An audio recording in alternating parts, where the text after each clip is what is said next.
السلام عليكم. إن الحمد لله نحمده ونستعينه ونستغفره ونعوذ بالله من شرور أنفسنا ومن سيئات أعمالنا. من يهده الله فلا مضل له ومن يضلله فلا هادي له، وأشهد أن لا إله إلا الله وحده لا شريك له، وأشهد أن محمدا صلى الله عليه وسلم عبده ورسوله. يا أيها الذين آمنوا اتقوا الله حق تقاته ولا تموتن إلا وأنتم مسلمون. يا أيها الناس اتقوا ربكم الذي خلقكم من نفس واحدة وخلق منها زوجها وبث منهما رجالا كثيرا ونساء، واتقوا الله الذي تساءلون به والأرحام إن الله كان عليكم رقيبا. يا أيها الذين آمنوا اتقوا الله وقولوا قولا سديدا يصلح لكم أعمالكم ويغفر لكم ذنوبكم، ومن يطع الله ورسوله فقد فاز فوزا عظيما. ألا إن أصدق الكلام كلام الله، وخير الهدي هدي محمد عليه الصلاة والسلام، وشر الأمور محدثاتها، وكل محدثة بدعة، وكل بدعة ضلالة، وكل ضلالة في النار.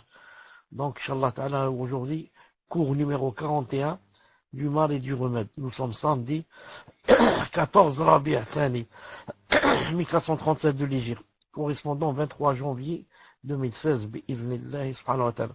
Le titre du cours d'aujourd'hui, c'est une seconde.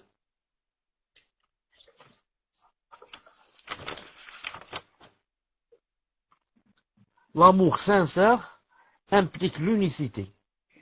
L'amour sincère implique l'unicité. Page 246. Avant cela, il faut me rappeler aussi de le dire dans les questions-réponses, parce que il y a des gens qui ne sont pas là maintenant, ils ne vont pas l'entendre, pour vous dire que lundi prochain, Inch'Allah Ta'ala, il n'y a pas cours. Lundi prochain, je ne suis pas là, donc il n'y a pas cours, Inch'Allah Ta'ala.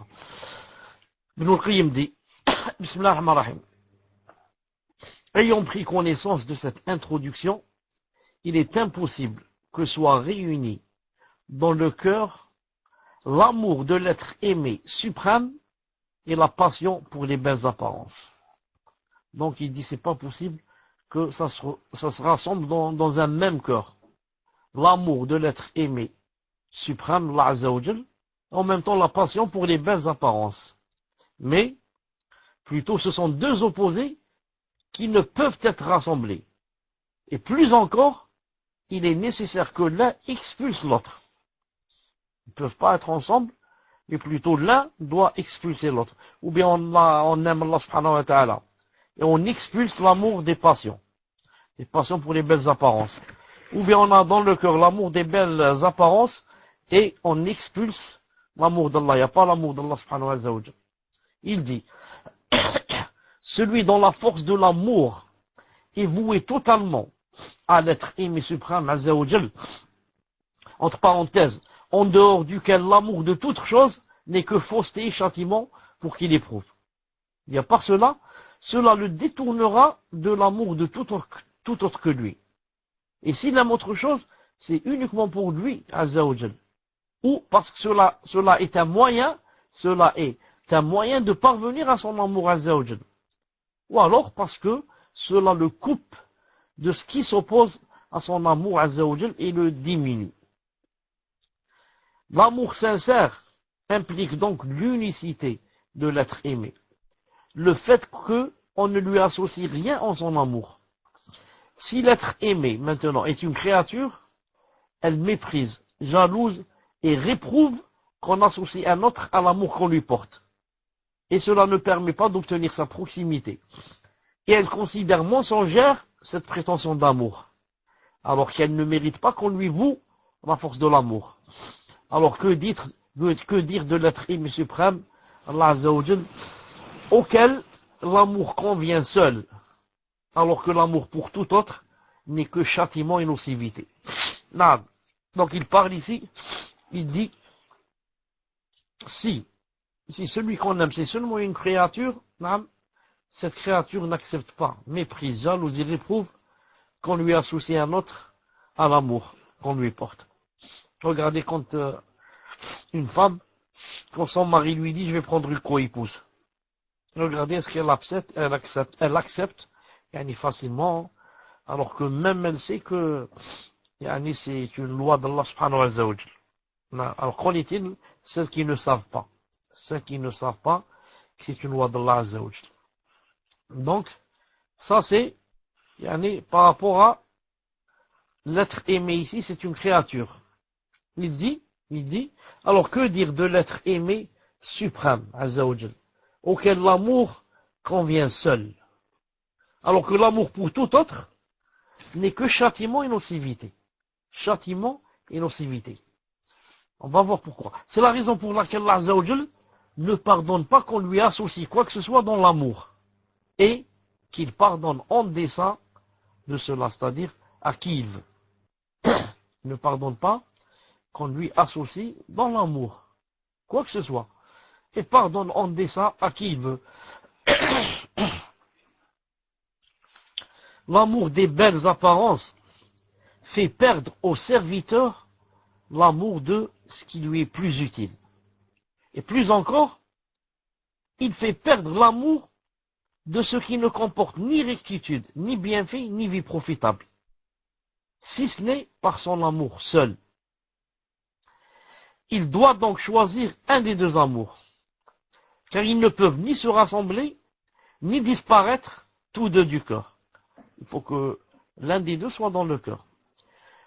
Celui qui se détourne de l'amour d'Allah, de sa mention et du désir pour sa rencontre, alors Allah Azza wa Jal l'éprouvera par quoi? Par l'amour pour d'autres. L'amour d'autres. Tu n'aimes pas Allah subhanahu wa Jal, tu t'es détourné de son amour.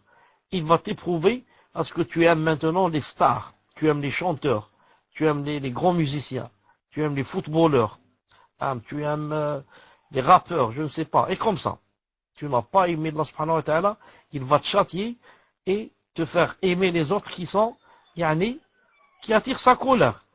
Il dit ici,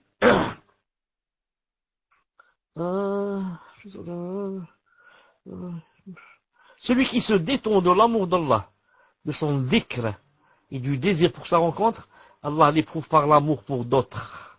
Et il le châtie par cela en cette vie, dans la tombe et dans l'au-delà. Il le châtie par cela, par cet amour des autres. Il est devenu un fan, classe. Il s'habille comme les autres, comme les stars. Il mange comme eux, il parle comme eux, il pense comme eux, il vit pour eux, il meurt pour eux, il se suicide pour eux, il se drogue pour eux, il se jette du bâtiment à cause d'eux. Et comme ça. Il dit ici, il le châtie par cela en cette vie. Il va vivre ici avidi. Il adore son idole, il n'adore pas Allah. Il passe sa vie à adorer l'idole. Et dans la tombe et dans l'au-delà. Dans la tombe, bien sûr, c'est clair. Qu'est-ce qu'il attend dans la tombe? Et comment dans la tombe aussi? Dans la tombe, quand ils vont lui poser la deuxième question, c'est qui l'homme qui a été envoyé chez vous? Au lieu de dire, c'est Muhammad sallallahu alayhi wa sallam, le prophète alayhi wa sallam, arsalahu Allah azza wa jalla, l'a envoyé, bil ayat, ou le bayinat, avec les versets, les délits. C'est qui l'homme qui a été envoyé chez vous? Il va dire c'est Michael Jackson. C'est Johnny Hallyday. Je ne sais pas qui. Non, mais il va citer comme ça des noms. Pourquoi?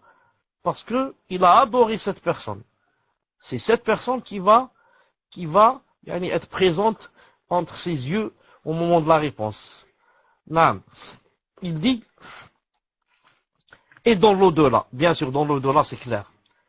Ibn al-Qayyim rahimahullah ta'ala dit, il le châtie ainsi pour l'amour des idoles, l'amour des croix, l'amour des éphèbes. Les éphèbes, c'est les jeunes hommes. Non. L'amour du feu, l'amour des femmes, l'amour des biens, l'amour des poètes, l'amour des amis, ou l'amour de ce qui est moindre encore, et se situe au sommet de la bassesse et du mépris. Non. Quelqu'un va dire, subhanallah, il va me châtier pour l'amour des biens, l'amour des amis, l'amour de, qu'est-ce qu'il dit ici? L'amour des femmes, non? Bien sûr, c'est clair. Si ces choses-là, tu les as aimées, non, à la place d'Allah Azza wa Jal, tu les as aimés comme on aime Allah Azza wa Jal, ou tu les as aimés plus qu'Allah subhanahu wa ta'ala, ou tu les as aimés pas l'amour qu'Allah Ta'ala t'a demandé, comme il t'a demandé d'aimer ta femme, et d'aimer tes parents, et d'aimer tes enfants, et d'aimer tes amis. Non, toi c'est l'autre amour. Naam. Au point où tu les adores, au point où tu fais passer tout ce qu'ils disent, naam, même si ça, yani, ne marche pas avec ce qu'Allah Ta'ala a dit, ça se contredit.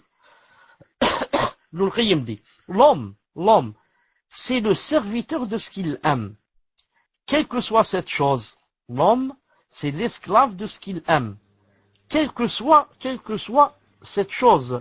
Comme il a été dit, il va citer quelque chose de vers d'un poète. Tu es la victime de tout ce que tu aimes. Choisis donc pour passion celui que tu auras élu.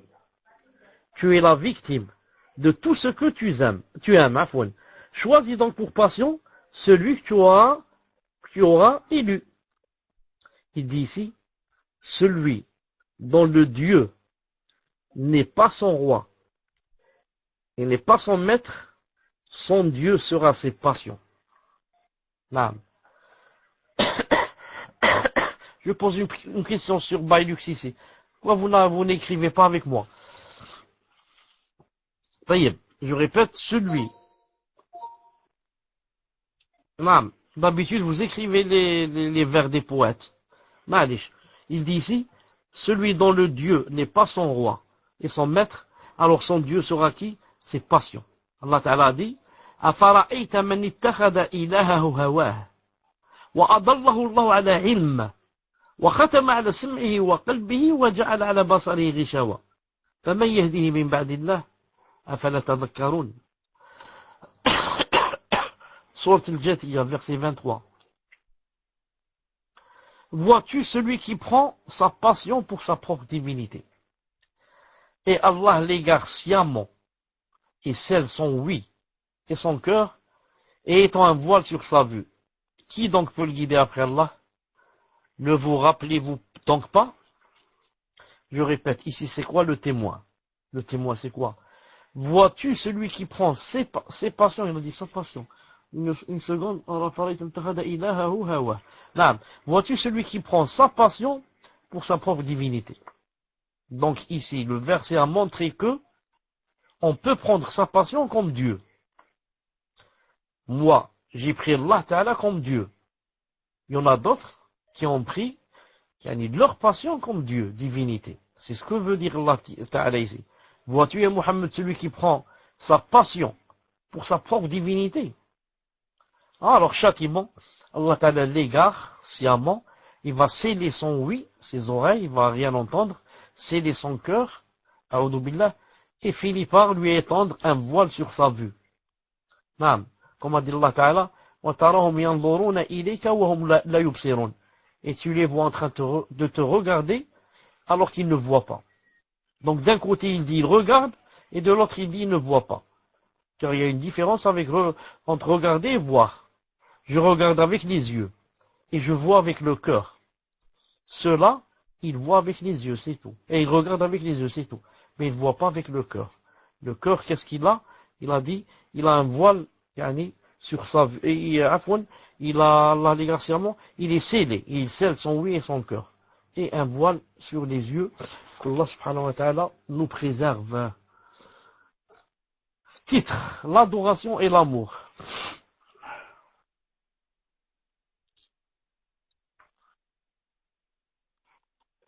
Alhamdulillah.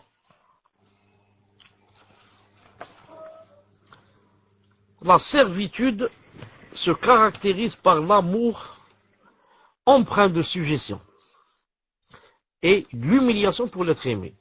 La servitude, quand on devient abd, naam, esclave, ça se caractérise par quoi?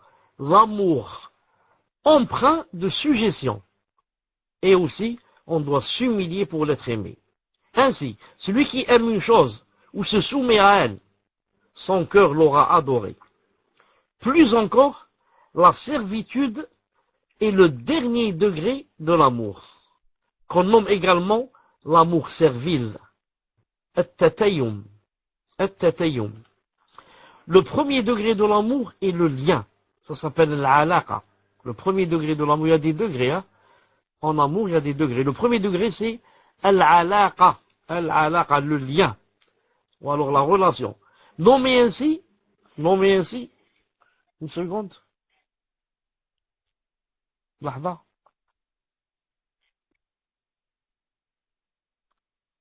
Lahda. Pourquoi c'est nommé ainsi? Pourquoi il a été ici nommé lien? Lien et alaqa. Non. C'est nommé ainsi en raison de l'attachement entre le cœur de celui qui aime et celui de l'être aimé. Le poète a dit, je me suis attaché à Leïla qui possède des charmes, alors que rien de ces saints n'est apparu à mes semblables.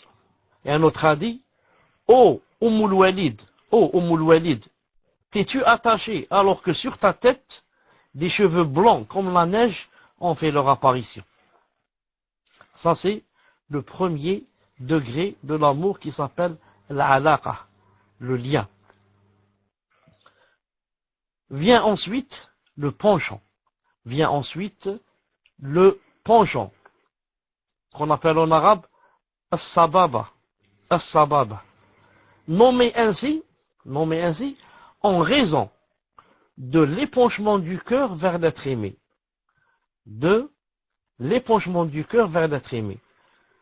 Si vous allez bien remarquer, donc le premier degré c'est quoi? C'est l'alaqa. Et le deuxième degré c'est le penchant. Donc, la différence entre le premier degré et le deuxième, le premier degré, il y a un attachement, c'est tout.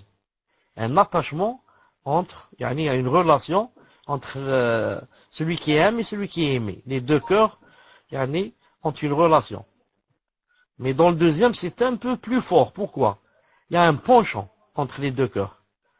Car je peux avoir une relation avec une personne et il n'y a aucun penchant envers lui. Vous savez ça. J'ai une relation avec le boulanger du quartier, mais aucun penchant envers lui. Maintenant, on est au deuxième degré. Le penchant. Il y a un penchant. Relation plus penchant. Comme a dit le poète,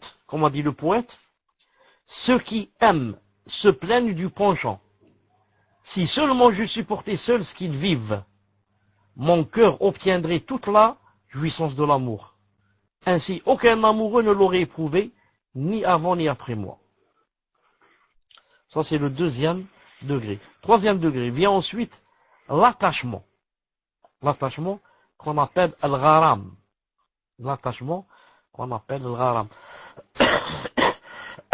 J'entends que vous écriviez pour que je termine. Pour que je continue. Troisième degré, l'attachement gharam. Ce degré consiste à ce que l'amour perdure dans le cœur sans jamais s'en détacher. Non. C'est pour ça, dans le deuxième degré, il y a un penchant. Mais ce penchant peut durer 1 mois et ensuite se détacher. Peut durer 15 jours, peut durer 1 année, se détacher. Quand on est au troisième degré, ça se détache plus. Ça s'appelle le gharam, l'attachement. C'est pour cette raison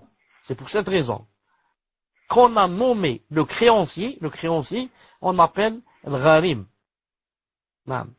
Car il ne quitte pas son débiteur. Il doit toujours me donner ce que je lui ai prêté, par exemple. Ou ce que je lui ai vendu, il ne m'a pas encore payé. On l'appelle gharim. Il faut que il me donne. Pourquoi il y a le mot gharam à l'intérieur, gharim? Pourquoi? C'est quelque chose de continu, qui ne cesse jamais. Un attachement continu. Et c'est pour ça que Allah Azza wa Jal a dit en parlant de Jahannam, Inna adhabaha kana gharama. Son châtiment est constant. Sourate Al-Furqan, verset 65.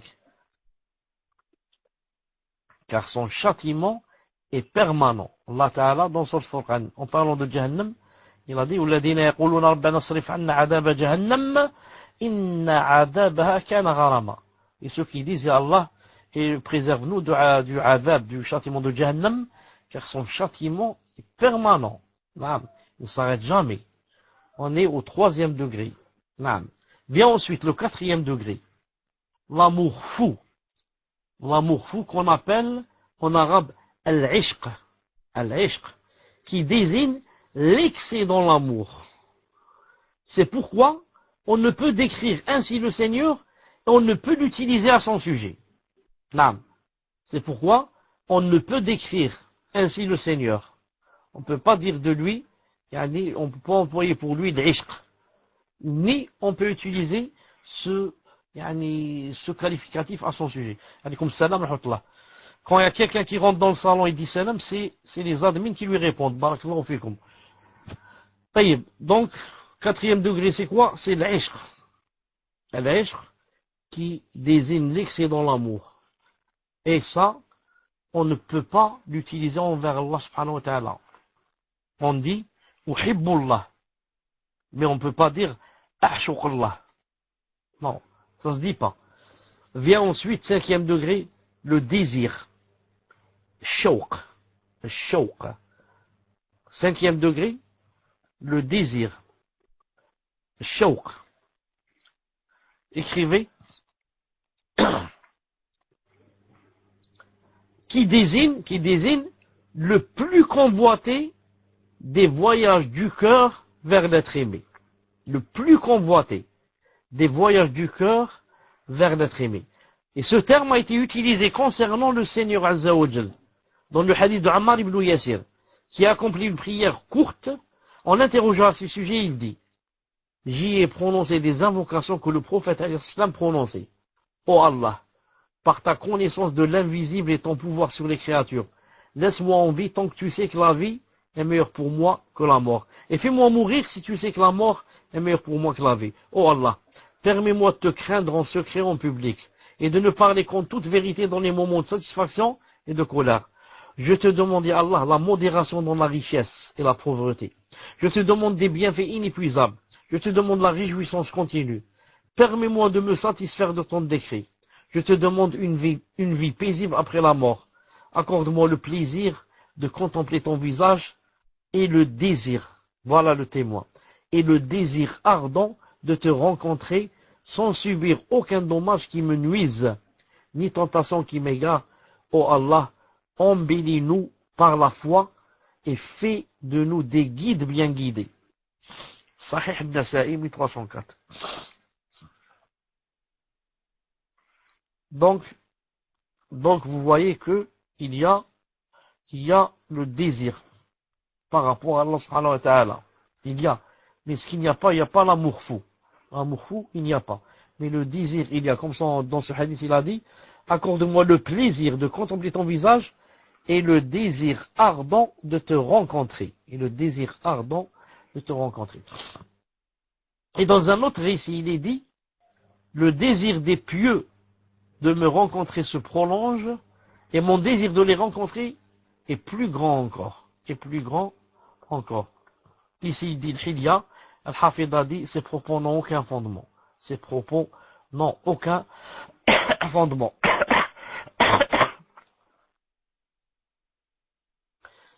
C'est également la signification visée par le prophète sallallahu alayhi wa sallam dans sa parole: celui qui aime la rencontre d'Allah, Allah aime sa rencontre. Naam. Celui qui aime la rencontre d'Allah, Allah aime sa rencontre. Bukhari Muslim. Ici, aime, c'est dans le sens de désir. Celui qui désire rencontrer Allah subhanahu wa ta'ala, Allah ta'ala désire aussi le rencontrer. Un homme doué de clairvoyance a dit à propos de la parole d'Allah subhanahu wa ta'ala: Man kana yarju liqa Allah fa inna ajallah la'at. Pour celui qui espère la rencontre d'Allah, Allah aime sa rencontre. Pour celui qui espère la rencontre d'Allah, le terme fixé par Allah arrive. Sourate Al-Ankabut, verset 5. Pour celui qui espère la rencontre d'Allah, le terme fixé par Allah va certainement arriver. Alors quelqu'un a dit: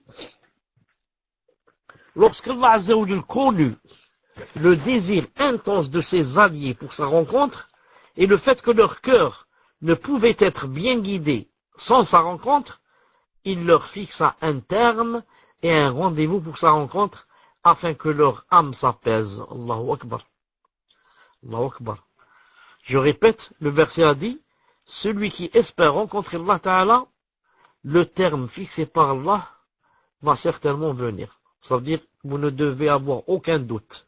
Tu espères et désires rencontrer Allah Subhanahu wa Ta'ala, ça va se passer tôt ou tard. Tôt ou tard, ça va se passer. Alors quelqu'un a dit en faisant un commentaire, il a dit, lorsqu'Allah Ta'ala a connu le désir, lorsqu'Allah Ta'ala a su de leur cœur, de ses alliés, le désir intense pour sa rencontre, qu'ils voulaient le rencontrer. Et le fait que leur cœur ne pouvait être bien guidé sans sa rencontre. Alors, il fit descendre ce verset dans lequel il fixa un terme et un rendez-vous pour sa rencontre afin que leur âme s'apaise. Allahu Akbar. Non.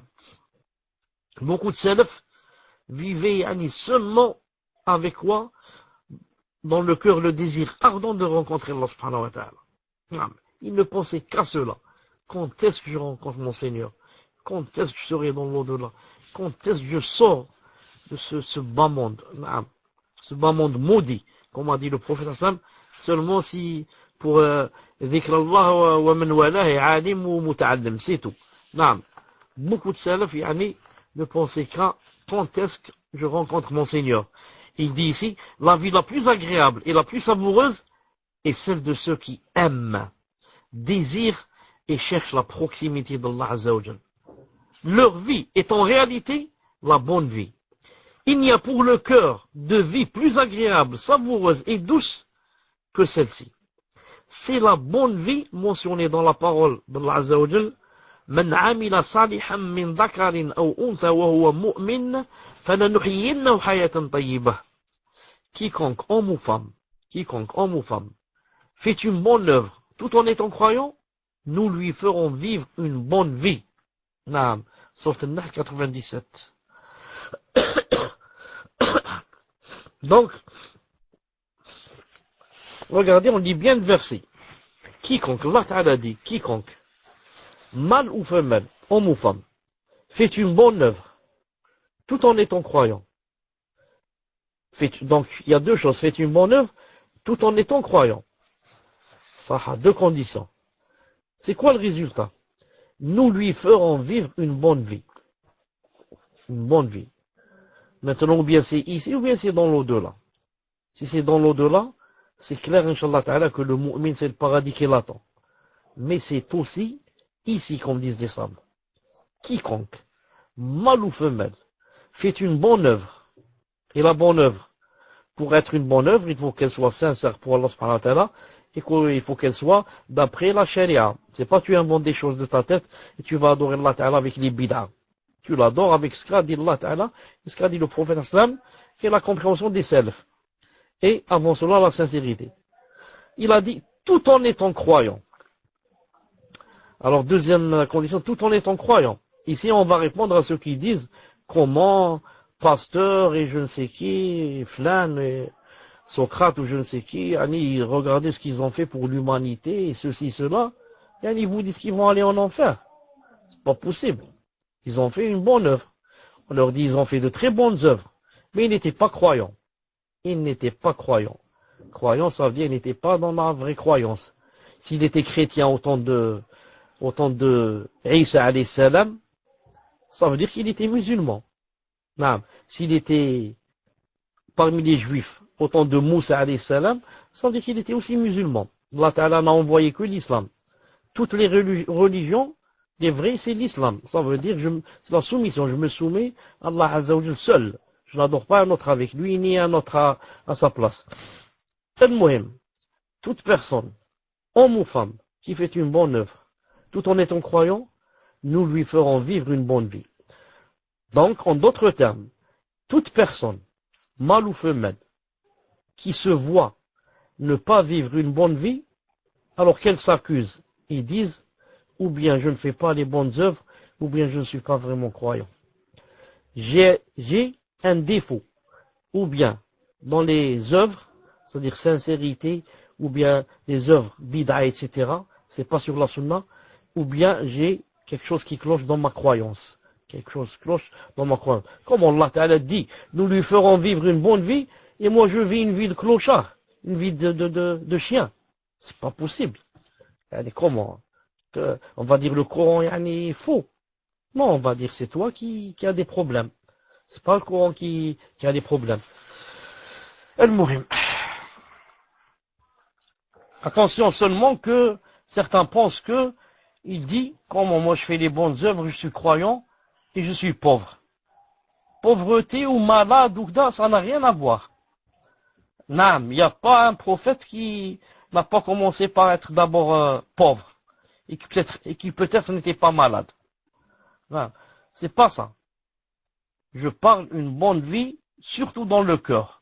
Ils sont gays, heureux, joyeux. Naam, farhan, masha'Allah. Yani, tu te sens dans le paradis alors que tu es sur terre.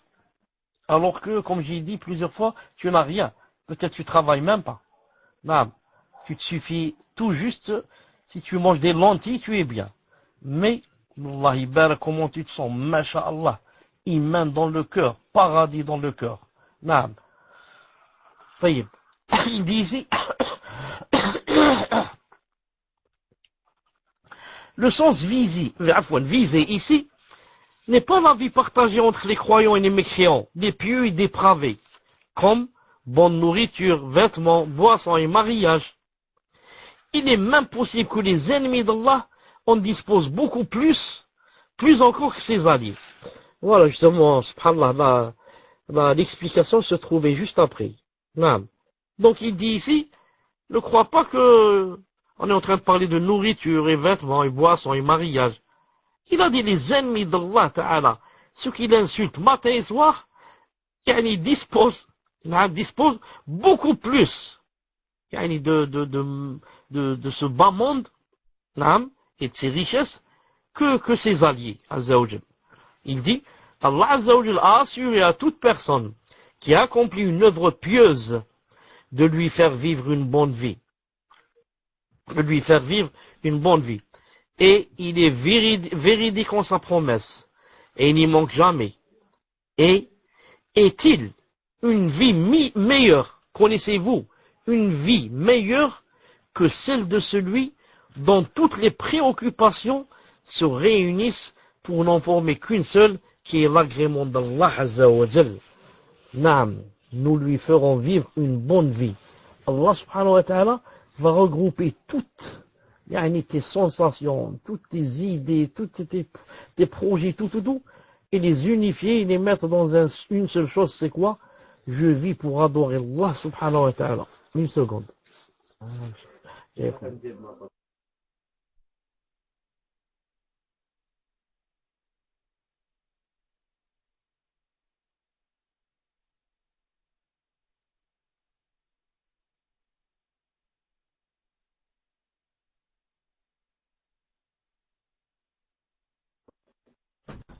Est-ce que vous m'entendez?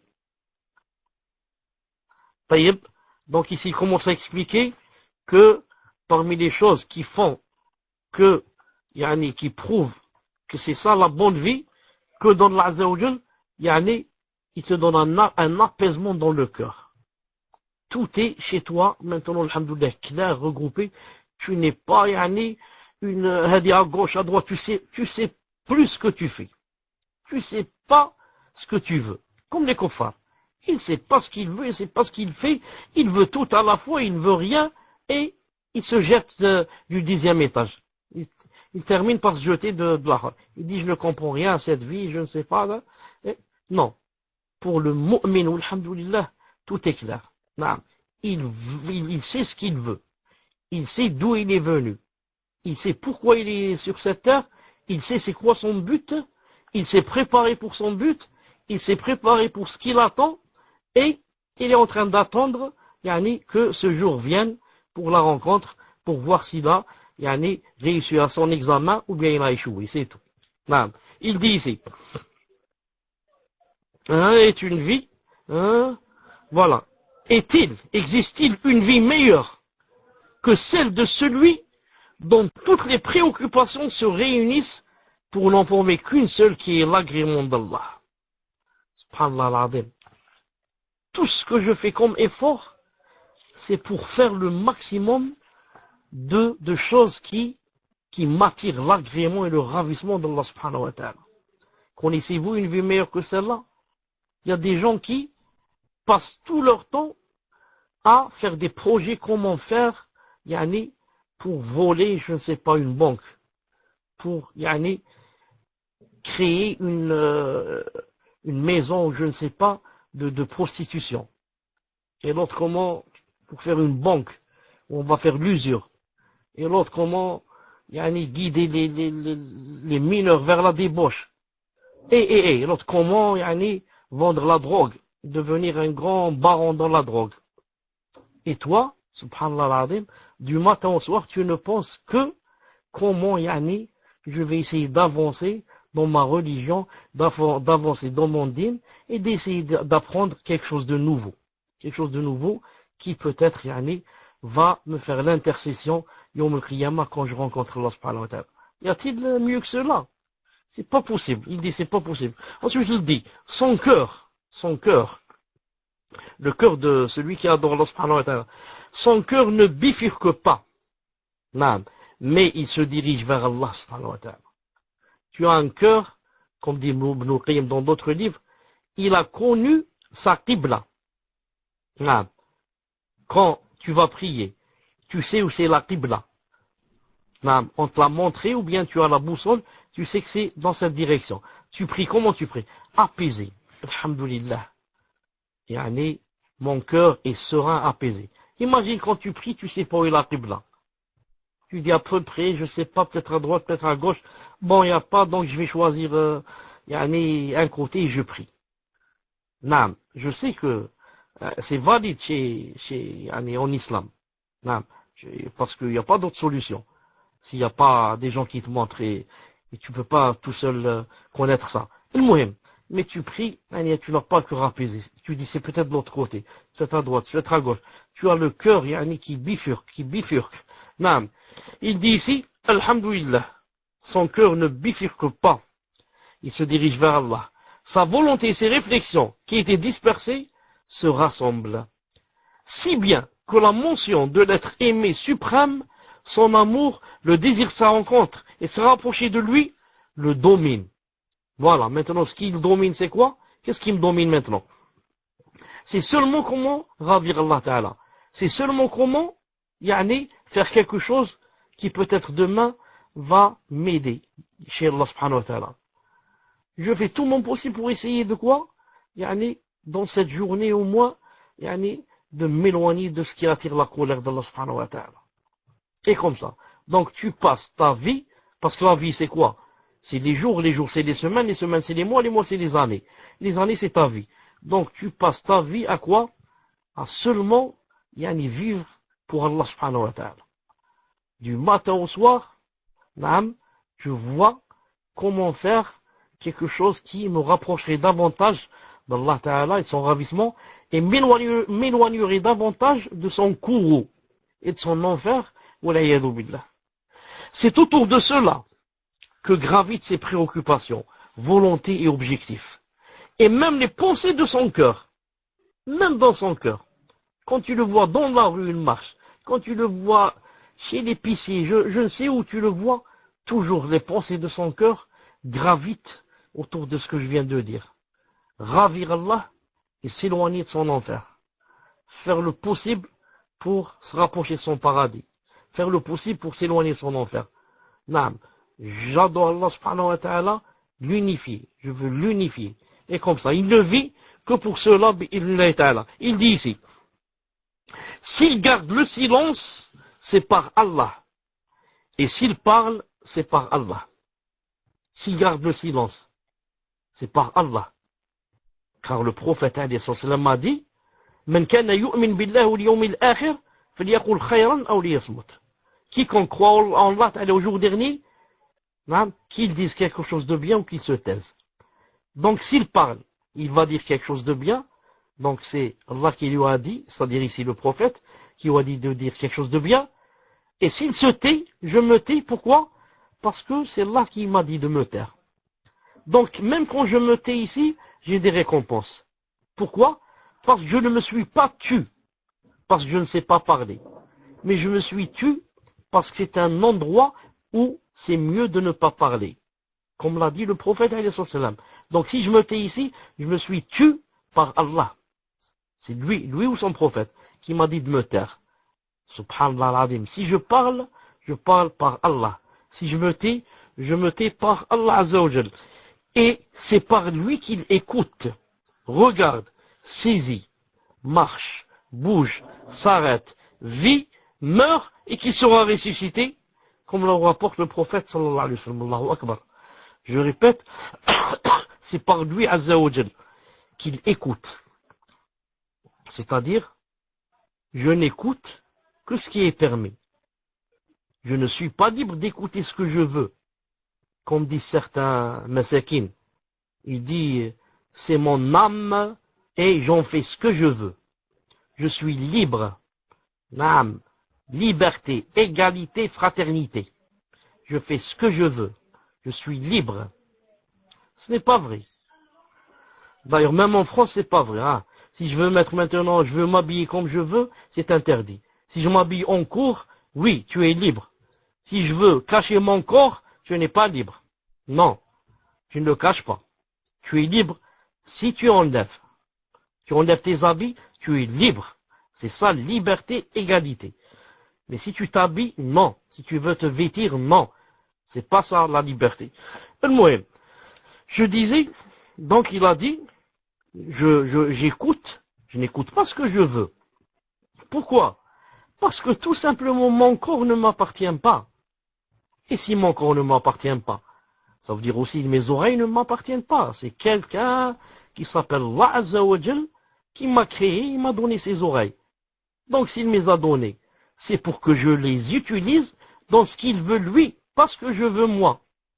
Naam, moi si tu me dis, prête-moi un couteau, et je te le donne, c'est que pour que tu ailles égorger un mouton, pour l'Aïd, ou bien pour couper la viande et la manger en famille, ou bien pour couper les oranges et manger. Mais si tu prends le couteau pour aller tuer quelqu'un ou balafrer quelqu'un, je n'accepte pas. C'est la même chose ici. Allah subhanahu wa ta'ala ne t'a pas donné ce corps pour que tu en fasses ce que tu veux, mais pour que tu l'adores lui, avec ce corps. Non. Il dit donc, il n'écoute que pour Allah, ne regarde que par Allah. Non, la même chose pour les yeux. Tu n'es pas libre de voir avec tes yeux ce que tu veux. Tes yeux ne t'appartiennent pas. Yawm al-Qiyamah, tu devras en rendre des comptes. Pour tes yeux, ta bouche, tes oreilles, pour ta langue, pour ce qu'on a entre les jambes. Naam, tu dois en rendre les comptes. Où est-ce que tu as utilisé toutes ces choses? Dans le halal ou dans le haram? Naam. Il dit aussi, par Allah il saisit, il prend. Par Allah il marche. Il ne va pas où il veut. Il doit aller seulement aux endroits que Allah Ta'ala a dit il faut aller là-bas, ou alors des endroits qui sont pas haram, comme il va à la forêt ou il va à la montagne. Non. Il dit c'est par Allah qu'il bouge, c'est par Allah qu'il s'arrête, c'est par Allah qu'il vit, par Allah qu'il meurt, et par Allah qu'il sera ressuscité. Ainsi que le prophète sallallahu alayhi wa sallam a dit, que Allah Ta'ala a dit, mon serviteur ne se rapproche pas de moi par une chose qui m'est plus aimée que ce que je lui ai imposé. Des choses obligatoires. Mon serviteur ne cesse de se rapprocher de moi par les actes surérogatoires, nawafil, jusqu'à ce que je l'aime. Et lorsque je l'aime, je devienne lui, par laquelle il entend. Je deviens le regard par lequel il voit. Je deviens la main par laquelle il saisit. Je deviens le pied par lequel il marche. C'est par moi qu'il entend, regarde, saisit et marche. S'il me demande, je lui donne, et s'il cherche refuge auprès de moi, je lui accorde. Je n'ai pas hésité. Une chose, je n'ai pas hésité.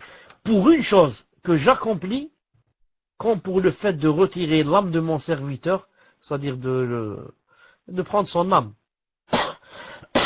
comme pour l'âme de mon serviteur croyant qui déteste la mort, et je déteste lui causer du tort, mais il doit mourir. porté par Bukhari. Donc ici il dit mon serviteur ne cesse de se rapprocher de moi par des actes surérogatoires. Si vous voyez quelqu'un qui ne fait pas les actes surérogatoires, qui se suffit seulement aux actes obligatoires. Naam. Ça veut dire quoi? Ça veut dire que il n'a pas mis, comme on dit, un grillage entre lui et Allah subhanahu wa ta'ala, ou bien lui et les péchés. Je vous donne un exemple. Quand j'ai une maison, naam, et je m'éloigne un peu de la maison, 5 mètres, et je vais mettre une barrière et un grillage tout autour. Si maintenant quelqu'un va frapper une pierre ou je ne sais quoi, il y a toujours la barrière. Ça va s'arrêter à la barrière. Naam, la pierre, au lieu de frapper la maison ou la fenêtre, elle va s'arrêter au grillage. Naam. La nafila, c'est une sorte de grillage, naam, pour l'obligatoire que tu fais. Naam. C'est pour ça qu'Yawm al-Qiyamah, quand la personne va rencontrer Allah subhanahu wa ta'ala et qu'il va dire montrez-moi sa salat, et il va trouver qu'il y a beaucoup de manque dans la salat, il va dire Allah azza wa jal, regardez s'il a la nafila, s'il a la surérogatoire, s'il a alhamdulillah, on va lui réparer. Mais s'il n'a pas de nafila, qu'est-ce qu'il va faire? Il n'y a pas d'autre solution. Donc il va rester coincé. Donc la nafila joue un grand rôle. Et si tu t'habitues à la nafila, tu vas l'aimer comme l'obligatoire ou peut-être plus. Tu vas plus pouvoir t'en passer. Tu vas te préparer, naam, avant Dhuhr pour faire 4 rak'at. Tu te prépares avec ferveur. Et tu dis attention, il ne faut pas que le adhan du Dhuhr, il va directement faire le adhan et je ne me suis pas préparé et je ne vais pas faire les 4 rak'at. Pour ceux qui prient à la mosquée, bien sûr. Il va dire maintenant, ils vont prier et je n'ai pas prié les 4 rak'at. Mais plutôt tu te prépares, il y a un quart d'heure à l'avance pour faire les 4 rak'at quand tu entends l'appel du adhan. Ensuite, ce qui est bien dans la nafila, c'est que regarde, en faisant ces 4 rak'at, par exemple, avant le Dhuhr. Maintenant, quand tu vas passer au Dhuhr, tu vas rentrer dans le Dhuhr avec quoi? Avec ton cœur qui est déjà groupé et groupé pour Allah subhanahu wa ta'ala. Pourquoi? Parce que déjà tu viens de faire 4 rak'at. Donc, tu viens de dire Subhan Rabbil A'la, Subhan Rabbil Azim, Rabbi Khfirli, Rabbi Hdini, et comme ça, tu as fait des doigts. Donc, tu es prêt maintenant, comme on dit, peut-être l'exemple est très loin, mais c'est juste pour que vous ayez une idée, l'exemple est très loin. Mais malgré pour avoir une idée. Quelqu'un qui va rentrer pour jouer un match, il ne peut pas rentrer comme ça directement. Il faut qu'il fasse un échauffement sur la piste comme ça, pour qu'il puisse rentrer à l'aise. S'il rentre comme ça directement, c'est difficile. Quand tu veux rentrer dans la salat, maintenant tu as fait une nafila, masha'Allah, tu rentres avec humilité. Tu rentres avec humilité dans le farida, l'obligation. C'est pour cela, fais la différence entre celui qui vient de rentrer dans Salat al-Dhuhr en faisant déjà 4 rak'at avant Dhuhr, compare avec lui et compare avec quelqu'un qui est en face de la télé, en train de voir par exemple un match ou un film de gangster. Ensuite il entend l'adhan, il va dans notre chambre, il dit Allahu Akbar. À 90%, son cœur est avec le film ou le match. 90%. Alors que l'autre, à 90%, son cœur est avec la salat. Parce qu'il était dans le nafila, il vient de rentrer dans la salat. Il y a aussi autre chose très importante, Mahiya. Et c'est ça le plus important. Allah Ta'ala dit, et mon Seigneur, Afwan, et mon serviteur ne cesse de faire les nawafil jusqu'à ce que je l'aime.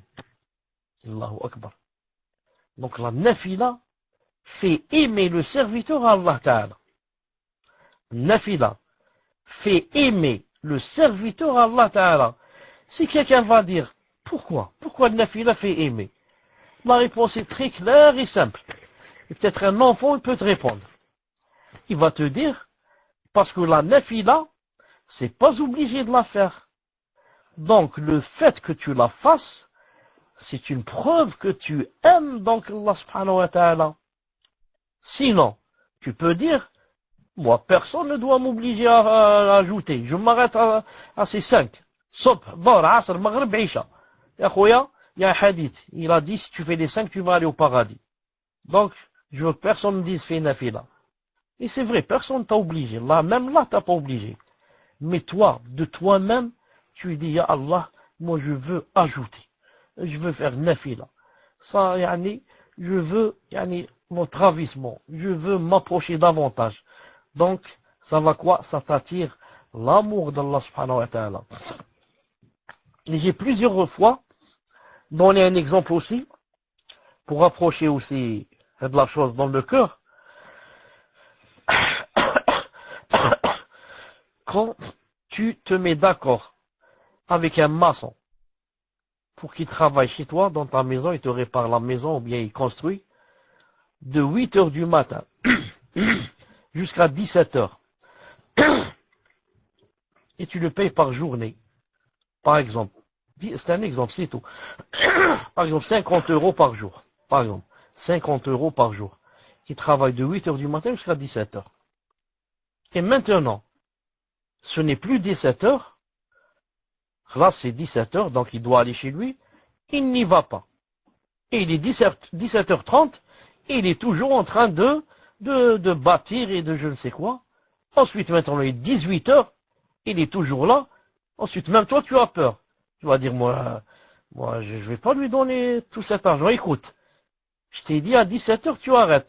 50 euros, 8 heures, 17. Tu dis, oui, je sais. Mais je fais ça en plus. Non. Donc, subhanallah al-azim, sûrement que toi, tu vas aimer ce maçon plus que l'autre. Celui qui a à 17 heures moins une minute, il commence 5 minutes avant, il commence à dire, bon, moi je prépare, hein, je vais partir. Donc, subhanallah al-azim, quelqu'un qui fait son devoir et ensuite fait nafila de lui-même sans que tu lui demandes, ça c'est vraiment yani, qui mérite, yani, certaine attention. Mouhim. Alors quand Allah Ta'ala aime la personne, qu'est-ce que ça va donner?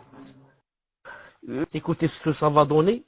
Et lorsque je l'aime, je deviens lui par laquelle il entend, le regard par lequel il voit, la main par laquelle il saisit, le pied par lequel il marche. C'est-à-dire, c'est par moi qu'il entend, regarde, saisit et marche. Subhanallah al-azim. Cheikh Ibn Uthaymin rahimahullah ta'ala dit, c'est comme s'il devenait infaillible. Pourquoi? Maintenant, tu ne regardes que par Allah. C'est lui qui guide ton regard. Tu n'écoutes que par Allah. C'est lui qui guide ton oui. Non, tu ne saisis que par Allah. C'est lui qui guide tes mains. Tu ne marches que par Allah. C'est lui qui guide tes jambes. Et décide où tu vas ou où tu ne vas pas. Allahu Akbar. Donc, comment vas-tu faire maintenant des fautes et des grands péchés? C'est vraiment, yani, presque, yani, vraiment, yani, peut-être une fois dans ta vie tu en fais.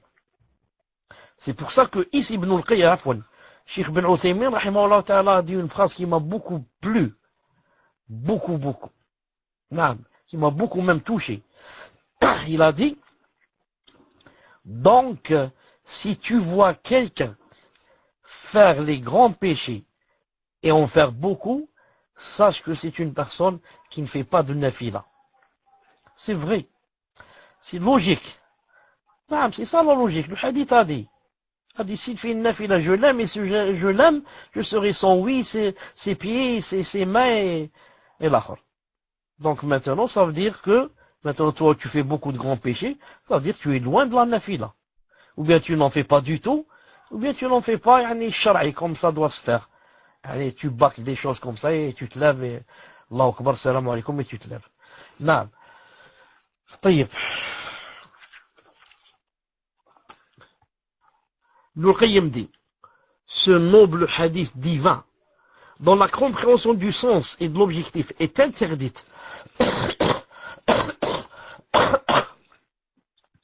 est interdite à celui dont la nature est rude et le cœur opaque.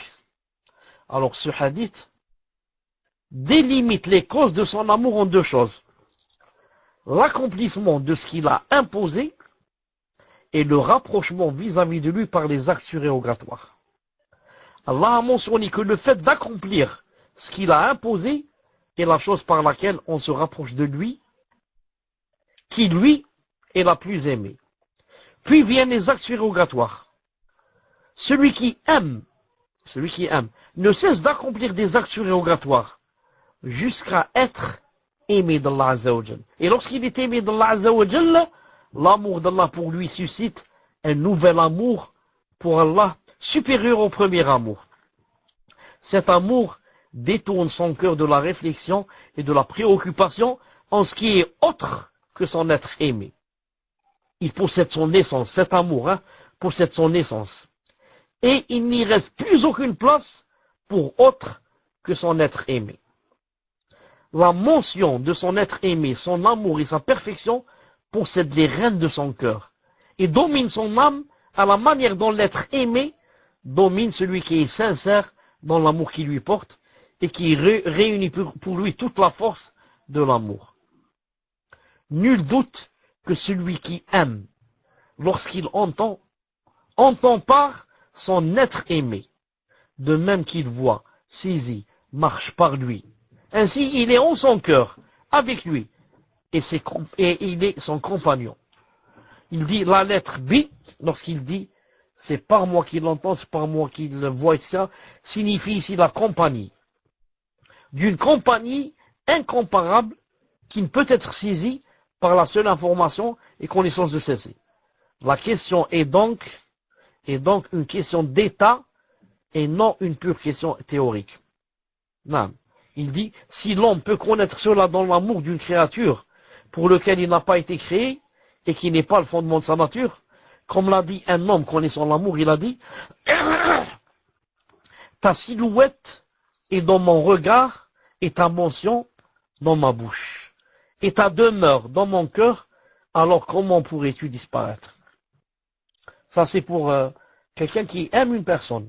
Il veut dire ici, qu'en est-il pour lorsqu'on aime Allah? Un autre a dit, étonnamment je brûle pour eux, et j'interroge à leur sujet, ceux que je rencontre, alors qu'ils sont avec moi. Mes yeux les cherchent, alors qu'ils sont dans mes pupilles, et mon cœur les désire, alors qu'ils sont dans ma poitrine. Classe, il est obsédé. Non. Ceux qu'il cherche sont dans ses yeux, sont dans sa poitrine, dans son cœur. Ils sont tout le temps avec lui. Subhanallah al-Azim. Un autre a dit,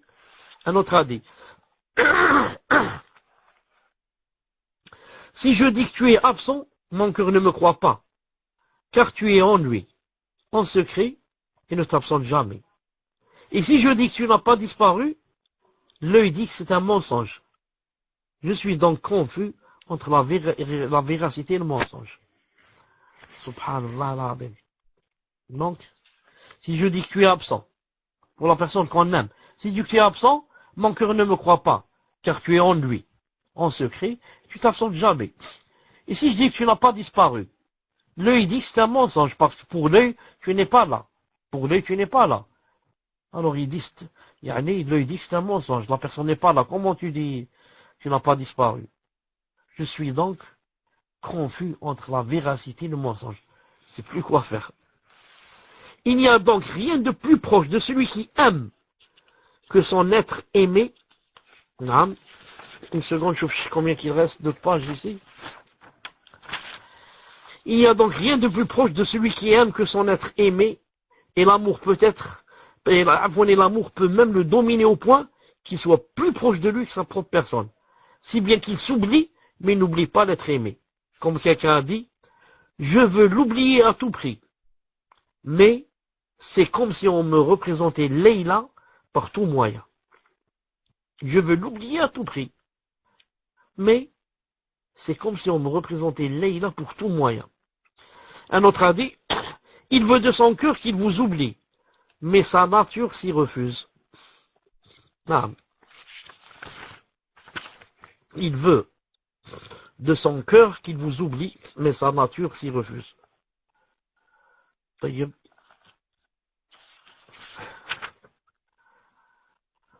Voilà, Inch'Allah Ta'ala, on va s'arrêter bi'idhnillah subhanahu wa ta'ala ici, en demandant à Allah subhanahu wa ta'ala le Tout-Puissant de nous aider à ce qu'on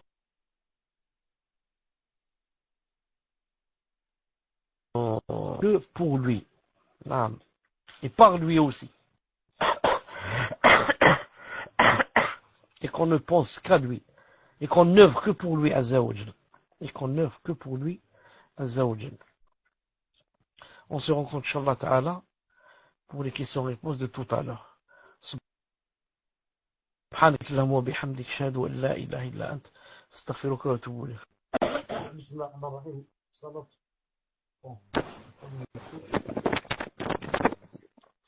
بسم الله الرحمن الرحيم. والصلاة والسلام على أشرف المرسلين. نعم. Pour lundi, Inch'Allah Ta'ala, je rappelle, et je vais rappeler aussi à la fin du cours, que lundi, Inch'Allah Ta'ala, je serai absent, et que par conséquent, il n'y aura pas cours jusqu'à mercredi, Inch'Allah Ta'ala. Tfaddal, pour la première question. Wa alaykoum salam wa rahmatullahi wa barakatuh. Jazakallahu khayran ya Cheikh. Nous allons commencer par la première question. Une question d'une sœur qui demande Jazakallahu khayran pour ce cours et qu'Allah Ta'ala vous accorde la guérison. Amin. Nous avons parlé des actes surérogatoires en ce qui concerne les 12 rak'ah, surérogatoires effectués dans la journée. Donc il y a 4 rak'ah à faire avant Salat al-Dhuhr, mais devons-nous les effectuer avant ou après l'adhan? Donc est-ce que les 4 rak'ah à faire avant Salat al-Dhuhr doivent être effectués avant ou après l'adhan? Et je souhaiterais savoir si Salat al-Duha est une autre salat qui ne rentre pas dans les 12 rak'ah. Et quand l'effectuer? Barakallahu fikum ya Cheikh. Barakallahu fik ya Cheikh. Tfaddal.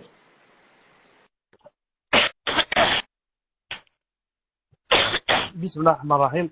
Wassalatu wassalam ala ashraf al-mursalin. Donc dans cette question, il y a deux questions. La première, en ce qui concerne les 12 rak'at surérogatoires effectués dans la journée, il y a 4 rak'at à faire avant Salat Dhuhr.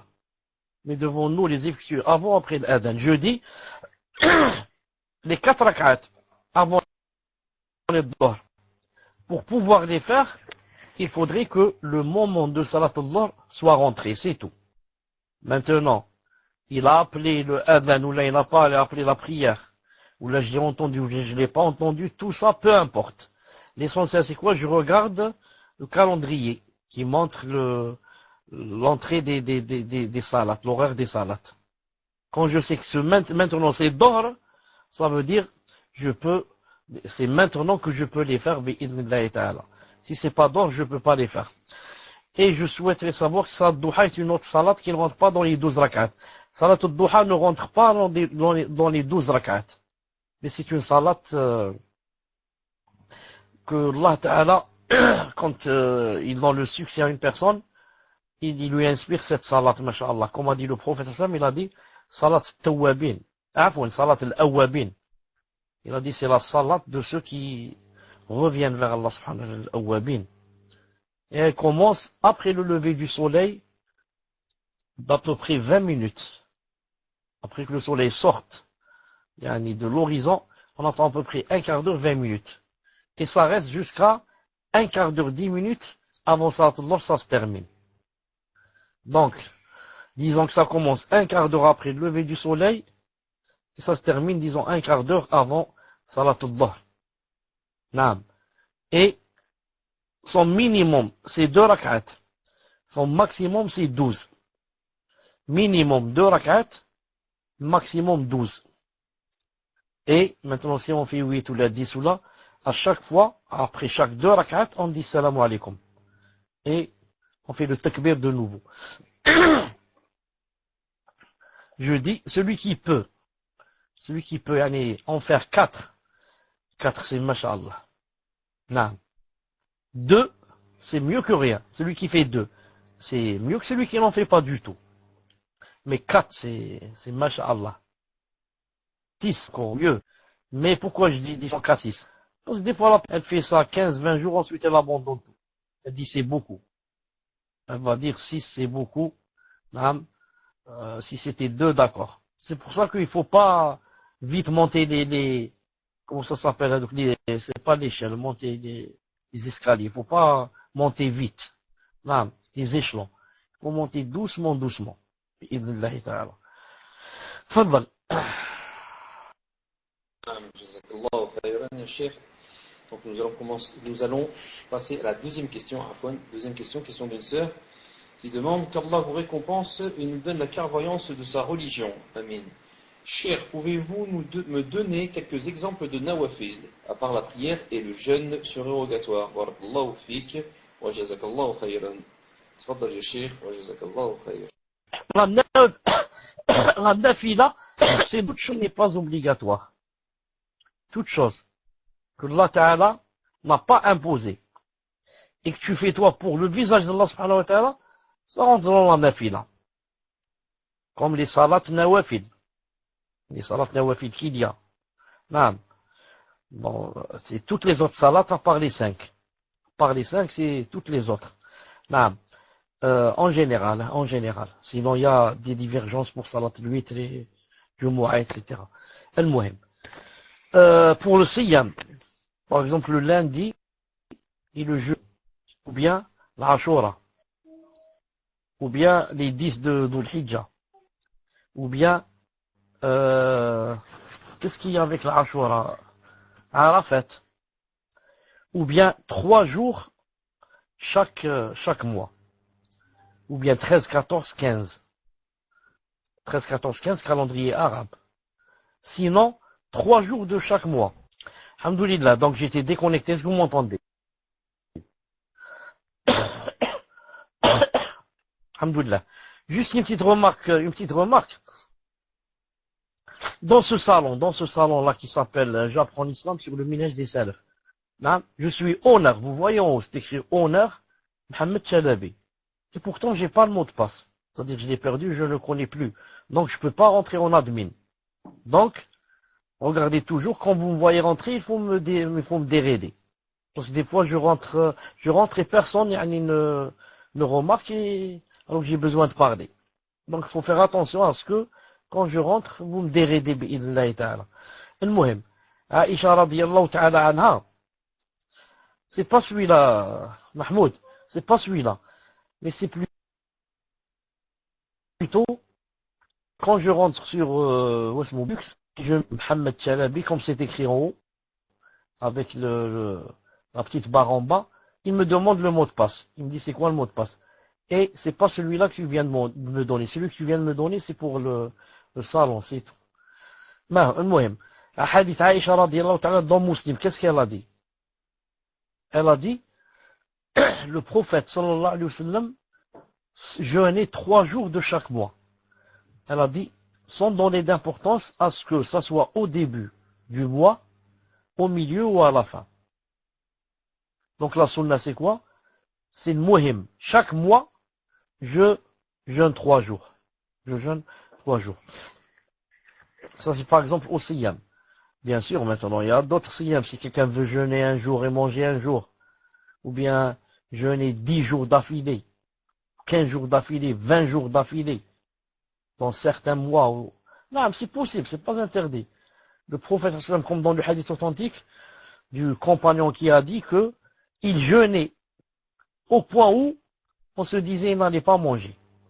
Ensuite, manger au point où on se disait il n'allait pas jeûner. Subhanallah al-Azim. Maintenant, pour ça, non, la zakat, c'est obligatoire. Mais, que tu donnes à part la zakat, que tu donnes, tu aides les nécessiteux, que tu aides les pauvres, que tu as d'après ce que tu as, bi'idhnillahi ta'ala. Donc tout ça, c'est une nafila. Non. La umrah, c'est obligatoire une seule fois dans la vie. Le hajj, c'est obligatoire une seule fois dans la vie. Mais maintenant, tu veux faire une deuxième umrah, deuxième hajj, troisième umrah, troisième hajj, et comme ça.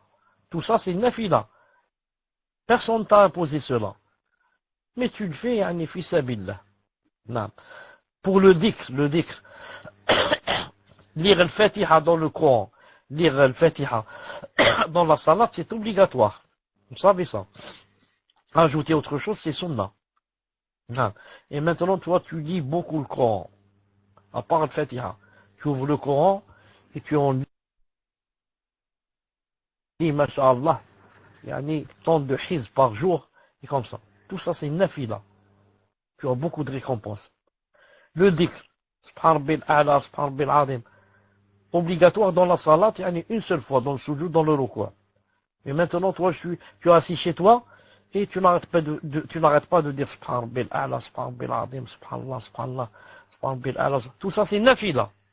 Ce n'est pas obligé. Et, Inch'Allah, pour chaque phrase, yani, regarde, Inch'Allah, combien tu auras de récompenses. Et comme ça, bi'idnillahi subhanahu wa ta'ala. Tfaddal. Naam, jazakallahu khayran ya Cheikh. Donc nous allons passer à la question numéro 3. Question d'une sœur, question numéro 3. qu'Allah Azza wa Jal vous accorde la réussite fil dunya wal fil akhirah. Cheikh, amin. Ainsi qu'à tous les admins et les élèves. Amin. Dans votre dernier cours, vous avez cité quelques points concernant la tawba, sur le fait qu'elle soit sincère ou non. Vous avez par exemple cité le fait que la personne regrette pendant un mois et peut en déprimer, etc. Ma question est de savoir si la personne qui regrette sincèrement son péché prend en main pour ne pas retomber dans le péché. Donc, cher, vous avez été déconnecté ou je continue, cher? Justement, assalamu alaikum. Je voulais dire que je viens de rentrer de nouveau. Et maintenant, tu me vois avec en bas avec. Maintenant, ça veut dire que je suis rentré en admin. Donc, je n'ai pas entendu la question. Si c'est possible de la répéter, barakallahu fik. Tfaddal. Non, mes chers, donc je vais répéter la question. Donc, question numéro 3, question d'une sœur, qu'Allah Azza wa Jal vous accorde la réussite fi dunya wa fil akhirah, cher, ainsi qu'à tous les admins et les élèves. Dans votre premier cours, vous avez cité quelques points concernant la tauba, sur le fait qu'elle soit sincère ou non. Vous avez par exemple cité le fait que la personne regrette pendant un mois et peut en déprimer, etc. Ma question est de savoir si la personne qui regrette sincèrement son péché en pleure, mais par la suite ne tombe pas en déprime pendant un mois, mais elle se reprend en main pour ne pas retomber dans le péché. Et pour qu'elle puisse se réformer, elle se rappelle de la grandeur d'Allah Azza wa Jal, et surtout le fait que si l'on se repent d'un péché, c'est comme si on ne l'avait jamais fait. Cela fait-il partie de la tawba sincère? Jazakallahu khayran ya Cheikh, wa barakallahu fik. Tfaddal ya Cheikh. Donc, si j'ai bien compris, la personne parle de la condition de, yani, hein, que la personne regrette pendant un mois, hein, et peut en déprimer. Regardez, la personne elle-même reconnaît, elle dit, vous avez donné, vous avez par exemple cité. Donc, vous avez par exemple cité. Donc, ça, ce n'est qu'un exemple. Et ce n'est pas une condition. Je peux, hein, faire un repentir sincère, sans déprimer, ni tomber malade, ni rien. Je le fais juste pour Allah, dans le moment voulu, avant l'agonie, avant que les grands signes ne paraissent, et je regrette ce que j'ai fait, et j'arrête de ce que je fais, et à l'avenir, l'intention de ne plus refaire, ça me suffit. Donc, je ne suis pas obligé de tomber malade ou là. Mais, ce que je voulais dire, plus la personne a la crainte d'Allah dans le cœur, plus le péché lui paraît yani, immense et comme un immeuble, même si c'était un petit péché. Omar ibn Khattab radiyallahu ta'ala anhu, il lui arrivait très rarement de ne pas arriver à la salat, où là il trouve qu'ils ont terminé la salat, où là il tombait malade. Et on allait lui rendre visite à la maison. Subhanallah. Pourquoi? Pour lui, yani, un grand souci. Alors que peut-être pour moi, je n'arrive pas, je dis, ben c'est pas de ma faute, hein. C'est pas de ma faute, il y avait l'encombrement, je suis pas arrivé. Ou bien, qu'est-ce que tu veux, c'est la télé qui m'a retenu, moi. Je voyais un match, c'est pas de ma faute. Vous avez compris? Les salafs, yani, quand ils font un péché, yani, si c'est un grand péché, yani, vraiment, il restait des mois, peut-être, déprimé. Donc, c'est une question de foi. C'est une question de foi. Plus la foi, et masha'Allah, plus le péché paraît immense. D'ailleurs, il y a le hadith sahih d'Abdullah ibn Mas'ud radiyallahu ta'ala anhu. Il a dit, vous faites des péchés maintenant qui pour vous, ou plutôt, en notre temps, on faisait des péchés qui nous paraissaient comme des montagnes. Alors que ces péchés pour vous, vous paraissent maintenant, ce sont les mêmes. Vous paraissent maintenant comme si une mouche s'est posée sur le nez de quelqu'un de vous, par exemple, et il la chasse comme ça avec sa main. Là, ce problème est terminé. La mouche, je l'ai chassée, donc j'oublie la mouche. Il a dit, pour nous, c'était comme une montagne. Donc pour vous, c'est comme une petite mouche qui se pose et que la chasse, alhamdoulilah, le problème est terminé, j'ai le cœur serein. Conclusion, je répète, si les 5 conditions sont là, Inch'Allah ta'ala, mabrouk pour la personne qui a fait la tawba, et Allah subhanahu wa ta'ala, on lui demande qu'il accepte d'elle. Et c'est un bon signe, bi'idllah subhanahu wa ta'ala. Mais, ça n'empêche pas que plus la foi est bien ancrée dans le cœur, plus le péché, donne, des remords et des soucis dans le cœur. Naam, tfaddal. Naam, jazakallahu khairan ya cheikh. Nous allons passer à la 4e question. Question d'une sœur encore qui demande, Ahsanallahu ilaykum ya cheikh, ma question porte sur le cours dernier, durant lequel nous avons vu que le croyant est fort. Pour ma part, je suis une personne qui manque beaucoup de confiance en moi. Je me sous-estime beaucoup, que ce soit par rapport aux affaires mondaines ou même religieuses. Et mon cœur n'est pas serein. Comment réagir face à cela en tant que croyante? Naam, quand une personne, quand le croyant, a compris pourquoi, d'abord, qui l'a fait venir dans ce monde, pourquoi il est venu, quel est son but, et pourquoi il œuvre, pourquoi il vit, pourquoi il œuvre, qu'est-ce qu'il attend. Ensuite, qu'est-ce qui va se passer? Il va se passer que toute autre chose, ça va lui paraître rien de rien, banal. Moi, je vis pour Allah, je fais tous mes efforts pour qu'il soit ravi de moi, c'est ça l'essentiel. Ça va te donner quoi? Une force dans ton cœur. Une force, surtout quand la personne commence à faire des efforts pour apprendre la science religieuse. Quand elle va parler avec les gens, c'est elle qui va les complexer. C'est elle. Parce qu'ils parlent avec elle. S'ils parlent avec elle dans le dîn, ils ne peuvent pas. Tout ce qu'ils disent est faux, il n'y a pas de dalil. S'il y a des dalils sont des dalils qui ne sont pas authentiques. Ça, si on parle dans le dîn. Si on parle dans la dunya, je ne suis pas très intéressé. Dis ce que tu veux. Dans mon cœur, je me dis, quand est-ce qu'elle termine cette personne? J'ai même pas envie de m'asseoir avec elle. Comment juste faire pour trouver une excuse et se lever. Donc la dunya, c'est pas intéressant. Mettons-la de côté. Juste pour les choses obligatoires qu'il faut pour travailler, ceci, cela, khallina. Mais, moi je vis pour Allah subhanahu wa ta'ala. Quand j'ai la science, et j'apprends la science, ensuite je deviens quoi? Je deviens, subhanallah al-azim. C'est tous les autres qui ont besoin de toi. Tu n'as plus besoin de personne. Ils ont besoin de toi pour que tu leur apprennes, pour que tu leur expliques, pour qu'ils sachent, s'ils sont sur le vrai, sur le faux. Ils viennent demander, poser des questions. Subhanallah al-azim. Comme, je crois qu'on va le voir dans le prochain cours, je crois. Il y a un calife et son fils, qui allait voir un des tabi'in, qui était à la base qui était un esclave, à la base. Ensuite, il est devenu, on l'a affranchi et il est devenu, parmi les savants des tabi'in. Le roi avec le calife et son fils, quand ils allaient chez lui, pour demander des choses par rapport au hajj, par rapport à la zakat, par rapport, il leur parlait de dos. Il leur donnait leur dos et répondait à leurs questions. Subhanallah, comme quoi, quoi? Moi, vous, pour moi, vous n'existez pas. Je sais que vous êtes le roi et le prince. Mais pour moi, il leur parle comme ça, peut-être pas de dos à 100%, mais, de profil.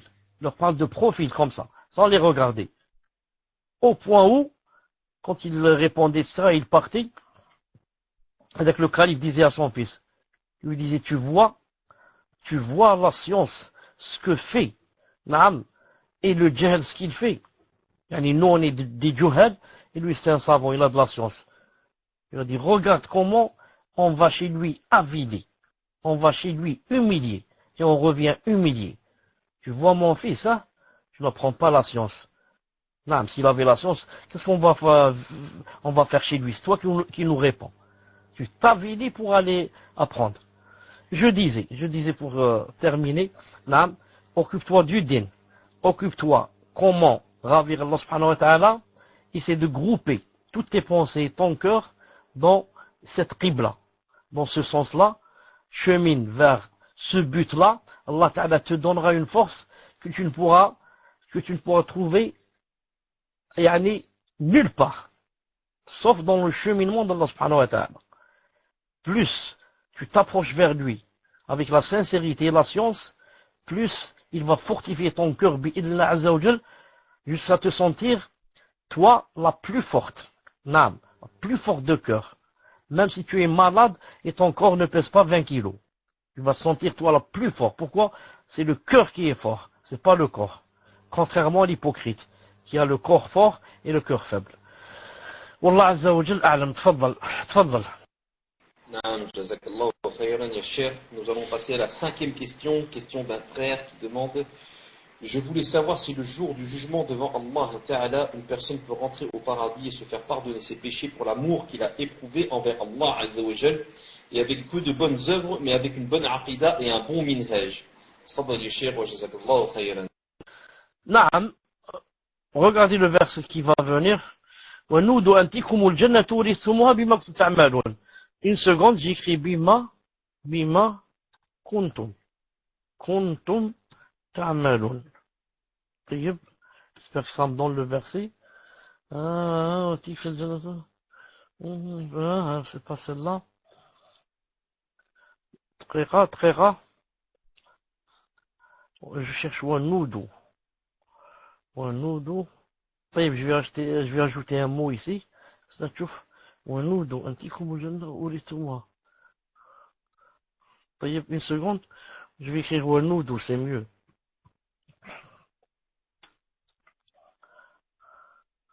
Voilà. Donc voilà le verset. Allez, je vais mettre le tour là. Juste je demande Allah subhanahu wa ta'ala qui nous aide pour que ça s'affiche. Est-ce que ça s'affiche? Il y a quelque chose qui s'affiche. Alhamdulillah. Allah Ta'ala dit: وَنَزَعْنَا مَا فِي صُدُورِهِم مِّنْ غِلٍّ تَجْرِي مِن تَحْتِهِمُ الْأَنْهَارُ وَقَالُوا الْحَمْدُ لِلَّهِ الَّذِي هَدَانَا لِهَذَا وَمَا كُنَّا لِنَهْتَدِيَ لَوْلَا أَنْ هَدَانَا اللَّهُ لَقَدْ جَاءَتْ رُسُلُ رَبِّنَا بِالْحَقِّ وَنُودُوا أَنْ تِلْكُمُ الْجَنَّةُ أُورِثْتُمُوهَا بِمَا كُنتُمْ تَعْمَلُونَ. Donc, et nous enlèverons toute la rancune de leur poitrine, sous eux coulent les ruisseaux, ils diront: louange à Allah qui nous a guidés à ceci. Nous n'aurions pas été guidés si Allah ne nous avait pas guidés. Les messagers de notre Seigneur sont venus avec la vérité, témoins, et on leur proclamera: voilà le paradis qui vous a été donné en héritage pour ce que vous faisiez. Donc le paradis t'a été donné en héritage de quoi? De ce que tu faisais. Donc l'a'mal, les actions jouent un grand rôle. C'est une cause seulement, bien sûr. C'est une cause. Tu peux faire juste une petite chose et rentrer au paradis. Ce sont des causes. Mais, chez Salaf, il faut faire des causes. Al-Muhim. Donc, voilà le paradis qui vous a été donné en héritage pour ce que vous faisiez. Et la personne ici qui a posé la question a dit, je voulais savoir si, le jour du jugement dernier, devant Allah Ta'ala, une personne peut rentrer au paradis et se faire pardonner ses péchés pour l'amour qu'il a éprouvé envers Allah et avec un peu de bonnes œuvres. Je lui ai dit, tu as dit, pour l'amour qu'il a éprouvé envers Allah. Justement, éprouver de l'amour envers Allah subhanahu wa ta'ala, c'est déjà une œuvre. Et c'est parmi les grandes œuvres, et les meilleures œuvres. Et en plus de cela, tu vas dire avec une bonne aqida, masha'Allah, et un bon minhaj, Allahu Akbar. Ensuite de bonnes œuvres, un peu de bonnes œuvres. Naam, c'est ça, tu as fait bi'idhnillahi ta'ala l'essentiel.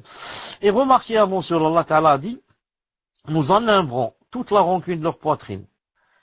Sous eux couleront les ruisseaux. C'est-à-dire que, avant que Allah Ta'ala ne fasse rentrer les croyants au paradis, il va d'abord leur enlever tout ce qu'ils ont dans la poitrine comme rancune, comme vengeance, comme haine, comme jalousie, comme hasad, comme mauvais œil, comme tout.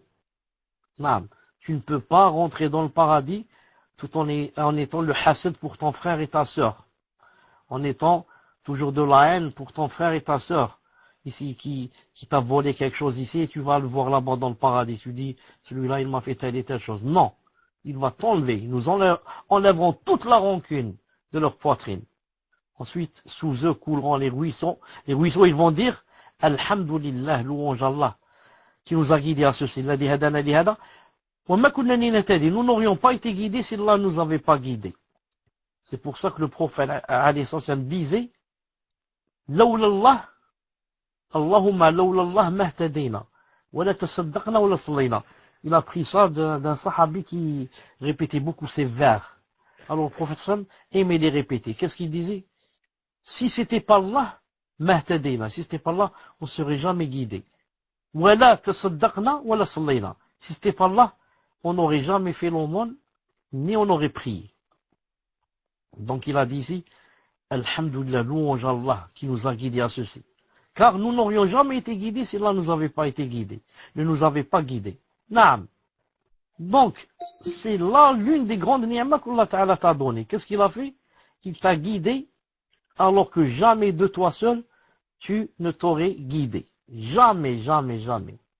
Naam. Au contraire, ton âme n'aime que la perversité. Mon âme, ton âme, nos âmes, n'aiment que la perversité et l'enfer et les shahawat et le haram. Elle penche beaucoup plus vers ces choses que vers les ibadat, etc. C'est pour ça que le prophète a dit que huffat il-jannah bil-makarih wa huffat jahannam bil-shahawat. Naam. Il a dit que le paradis a été entouré de plein de choses détestables. Et l'enfer a été entouré de plein de choses plein de shahawat. L'enfer, c'est plein de shahawat, plein de passions, plein de choses qu'on aime et qu'on convoite. Alors que le paradis est entouré de beaucoup de choses qui sont difficiles. Il faut prier, il faut faire le wudu, il faut jeûner, il faut pas faire ceci, ne pas faire cela.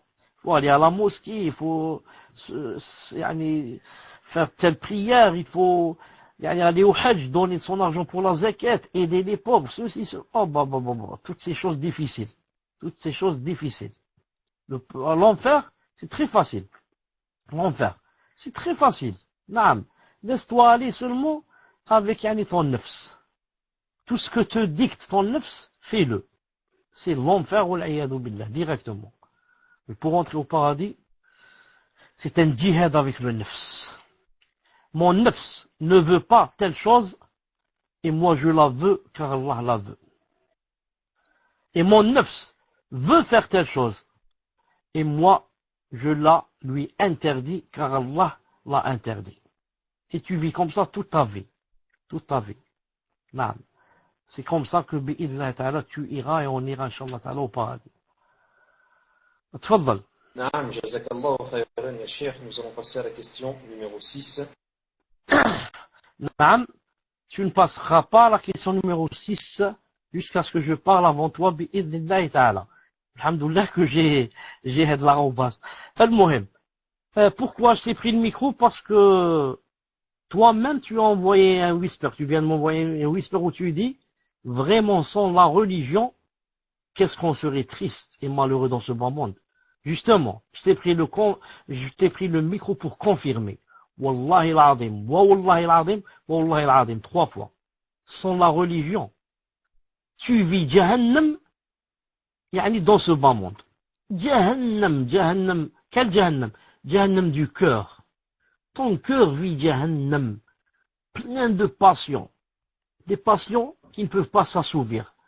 Bois toute la nuit, danse toute la nuit, prends la drogue toute la nuit, fais la fornication toute la nuit, tu seras heureux seulement pendant cette nuit. Tu te réveilles le matin, c'est Jahannam dans le cœur. Moi, quand je marche dans la rue, je vois avec quelqu'un ou bien qui apparemment, je sais que par exemple il prie pas, ou là mon voisin ou là qui prie pas et qu'il est peut-être dans la drogue peut-être. Moi j'essaie de penser à lui, à sa place. Je me dis comment une personne qui n'a aucune relation avec Allah Ta'ala, puisse-t-elle vivre. Moi, je reviens marche arrière, des 40 ans, 50 ans à l'arrière, avant que je commence à prier moi aussi. Je me rappelle, je passais des journées noires. Je sens mon cœur dans les ténèbres et l'obscurité totale. Rien ne peut te faire la joie, sauf quelques minutes de joie, mais ce n'est pas la vraie joie. La vraie joie, c'est quand tu adores Allah subhanahu wa ta'ala, et Allah ta'ala descend sur ton cœur la quiétude, l'apaisement, la sérénité, la joie. Ouvre ta poitrine, élargis ta poitrine. Hadiya, c'est le bonheur, c'est ça le paradis. Toute autre chose, c'est Jahannam ou l'iyadu billah. Jahannam. Toute personne qui ne prie pas et qui est loin d'Allah subhanahu wa ta'ala, elle est dans un enfer et elle ne sait pas, c'est tout. Prends le micro, Inch'Allah, tfaddal. Naam, jazakallahu khairan, ya cheikh. Donc nous allons passer à la 6e question, question d'une sœur qui demande: est-ce que des actions surérogatoires telles que des jeûnes surérogatoires, des sadaqas, des bonnes actions, etc. pourront compenser le jour de la résurrection les prières obligatoires qui sont défectueuses? Ou est-ce que c'est seulement les prières surérogatoires qui peuvent compenser des prières obligatoires défectueuses? Barakallahu fikum, qu'Allah vous récompense et vous préserve ainsi que les frères et sœurs qui suivent vos cours. Amin. Jazakallahu khayran ya Cheikh, tafaddal. Naam. Le hadith a cité que Yom al-Qiyamah, Allah Ta'ala va dire aux anges, il va dire à la personne, présentez-moi ses œuvres, il va dire aux anges, présentez-moi les œuvres de cette personne. Quand il voit, et il commence par la salat. Et quand il commence par la salat, il a dit, s'il voit que quelques salats sont manquantes, Allah Ta'ala va dire aux anges, regardez si mon serviteur a des nafilas. S'il y en a, c'est-à-dire compenser avec les nafilas. Par contre, le hadith n'a pas dit que s'il ne trouve pas de nafila, ils vont compenser par exemple avec les sadaqas qu'il a faites. Donc nous on s'arrête au texte qui a dit que c'est la nafila de la salat qui va compenser la salat obligatoire. Comme la sadaqa que tu fais va compenser la zakat obligatoire si tu l'as pas faite. Non, la zakat obligatoire si tu l'as pas faite. Comme le siyam que tu fais nafila va compenser le siyam obligatoire que tu aurais raté et manqué comme ça. Non. Et ensuite, ce qu'il faut pas oublier, c'est que la sadaqa, en général, le prophète a dit, tout fait au ghadaballah. Comme ça il a dit. Il a dit la sadaqa, fait de donner de l'argent fi sabilillah, et pas seulement de l'argent, bien sûr, je peux donner un vêtement fi sabilillah, je peux donner une voiture, je peux donner une maison fi sabilillah. Ce qu'on donne fi sabilillah, il a dit la sadaqa fi sabilillah, ça éteint la colère d'Allah. C'est pour cela que quand on fait quelque chose qui n'est pas bien, quelque chose de grave, la première des choses qu'on devrait faire, c'est quoi? C'est de faire sadaqa et de donner quelque chose fi sabilillah. Omar al-Khattab radiyallahu ta'ala a dit une phrase. Le prophète sallallahu alayhi wa sallam, ce qu'il a regretté toute sa vie, il a dit, et je n'ai cessé depuis ce jour de faire des sadaqas, jusqu'à ce que mon cœur se soit apaisé. Naam. C'est pour ça, quand quelqu'un fait un péché ou un grand péché ou qu'il a peur ou là, alors qu'il fasse une sadaqa, le hadith a dit, la sadaqa éteint la colère d'Allah subhanahu wa ta'ala. Et un autre hadith authentique, toujours chez Al-Albani rahimahullah, ou bien bon, a dit quoi? A dit que le prophète alayhi salam a dit sadaqa, à part qu'elle éteint la colère d'Allah, qu'est-ce qu'elle fait? Taqi masra' as-sou. La sadaqa, taqi masra' as-sou. Qu'est-ce que ça veut dire? Ça veut dire que même quand la personne va mourir ou là, sa mort ne sera pas d'une mauvaise mort, une mauvaise fin. Non. Pas seulement la mort, mais même les cas difficiles. Non. Il a dit peut-être les prisons, peut-être tout ça, les grands problèmes. Il a dit la sadaqa les les éloigne bi'idhnillah subhanahu wa ta'ala.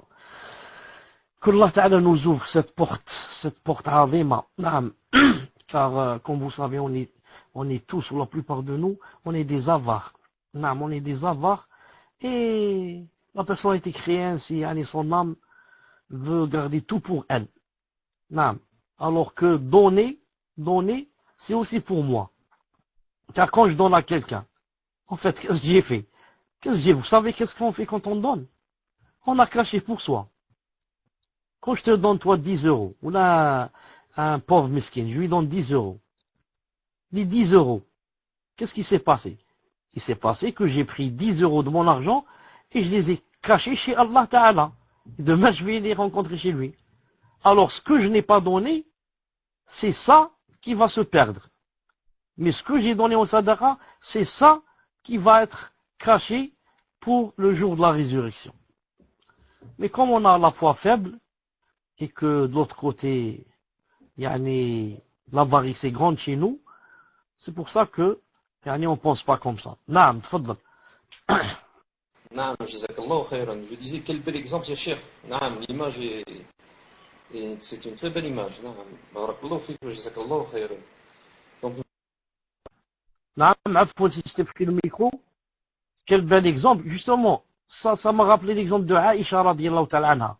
Quand elle est rentrée, elle a vu le prophète sallam, elle lui a laissé comme ça, disons, une épaule. Il était en train de manger une épaule, par exemple, un gigot. Et, c'est pas il était en train de manger, afwan. Il a commencé, il y avait un mouton, il a commencé à en distribuer. Là, cette partie c'est pour X, cette partie c'est pour Y. Quand elle est arrivée, elle a dit à Rasulullah, il ne reste que l'épaule. Il a dit justement, tu as dit il ne reste que l'épaule. Il a dit il reste tout sauf l'épaule. Il reste tout sauf l'épaule. Il lui a expliqué. Il a dit tout ce que j'ai donné, donc ça, on va le trouver demain quand on rencontre Allah subhanahu wa ta'ala. Il n'y a que l'épaule qui est toujours là. Je ne l'ai pas encore donné. Donc, quand tu dis il ne reste que l'épaule, moi je te réponds par le contraire. Il reste tout sauf l'épaule. Non. Et voilà donc l'exemple qui concorde avec l'exemple, Inch'Allah ta'ala, que j'ai donné tout à l'heure. Tfaddal. jazakallahu khayran. Barakallahu fik, ya Cheikh. Masha'Allah. Nous allons passer à la 7e question. Question d'une sœur qui demande, Hafizakumullah, ya Cheikh, est-ce grave de délaisser les prières surérogatoires et si on a une raison valable, est-ce que l'on est excusé? Fadal ya Cheikh, wa jazakallahu khayran. Avant cela, je voudrais faire une petite remarque. Je te donne le micro pour répondre, ya Mahmoud. Je vais poser une question et tu prendras le micro pour répondre comme ça très vite.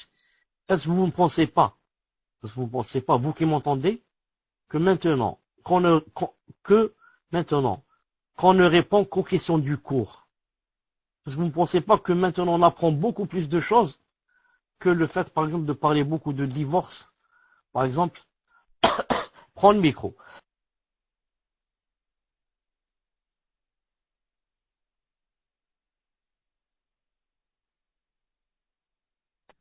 Ah oui, non, mais c'est sûr, hein, ça c'est clair qu'on apprend beaucoup plus de choses et ça fait encore beaucoup plus monter l'iman et les envies de faire des bonnes actions, ça c'est clair et net.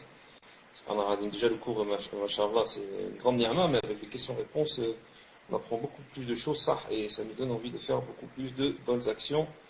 Bi'idhnillah, jazakallahu khayran ya Cheikh, barakallahu fik.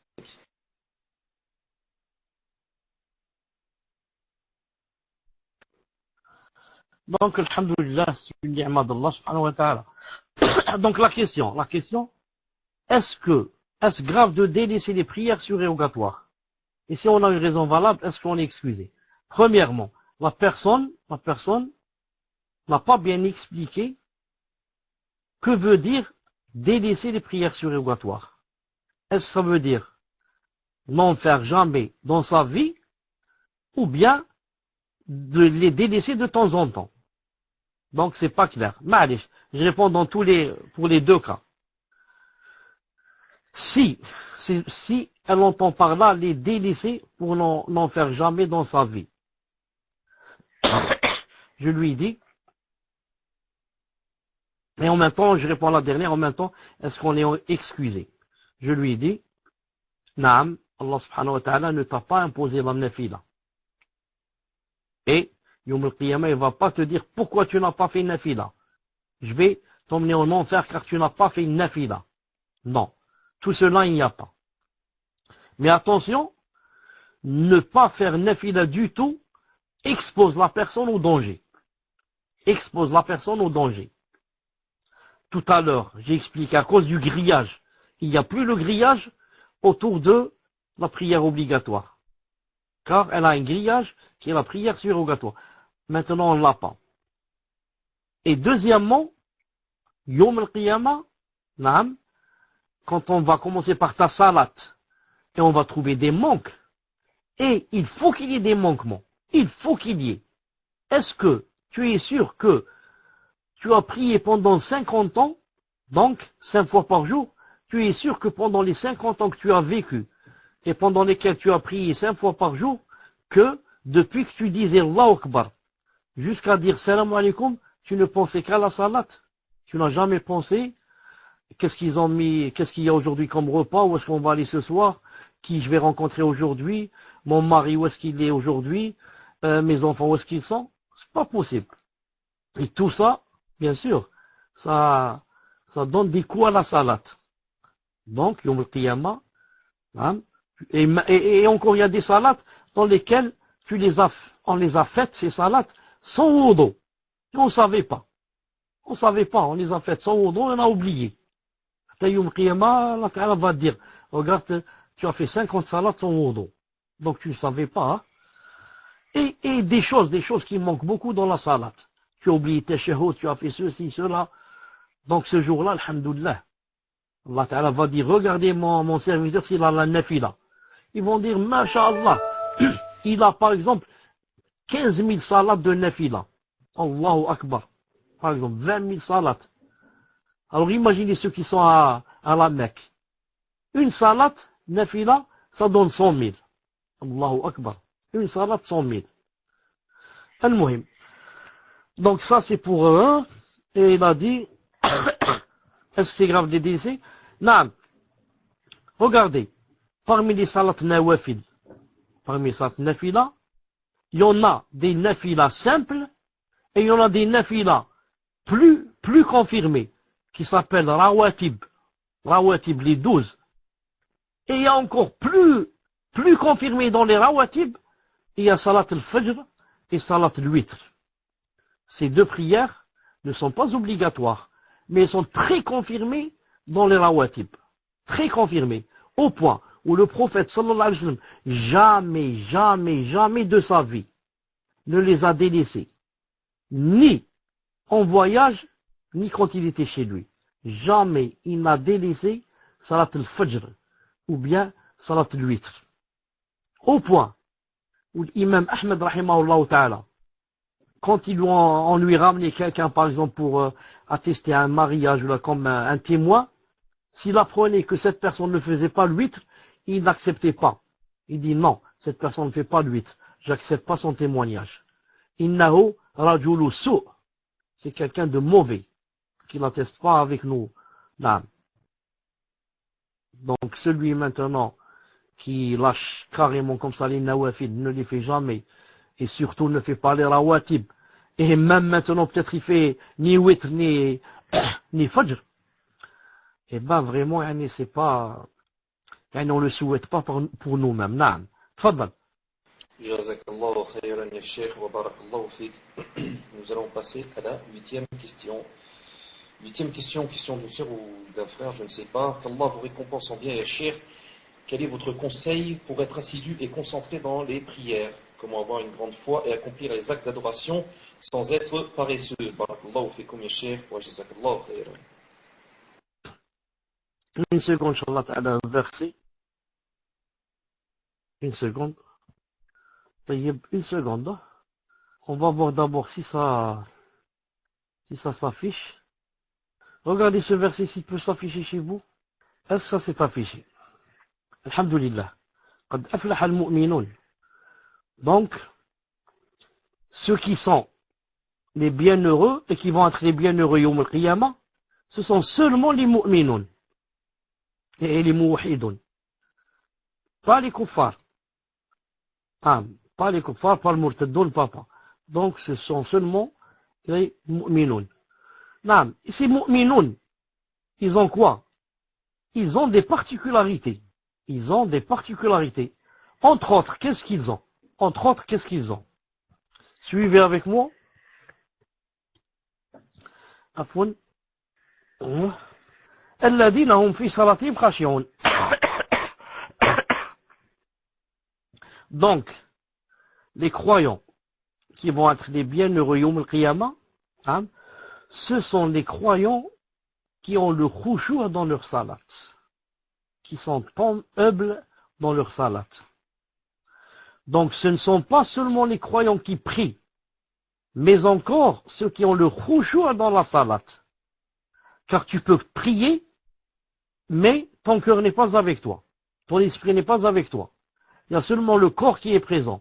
Le cœur est avec un match de football. Le cœur est avec un film de gangster à la télé.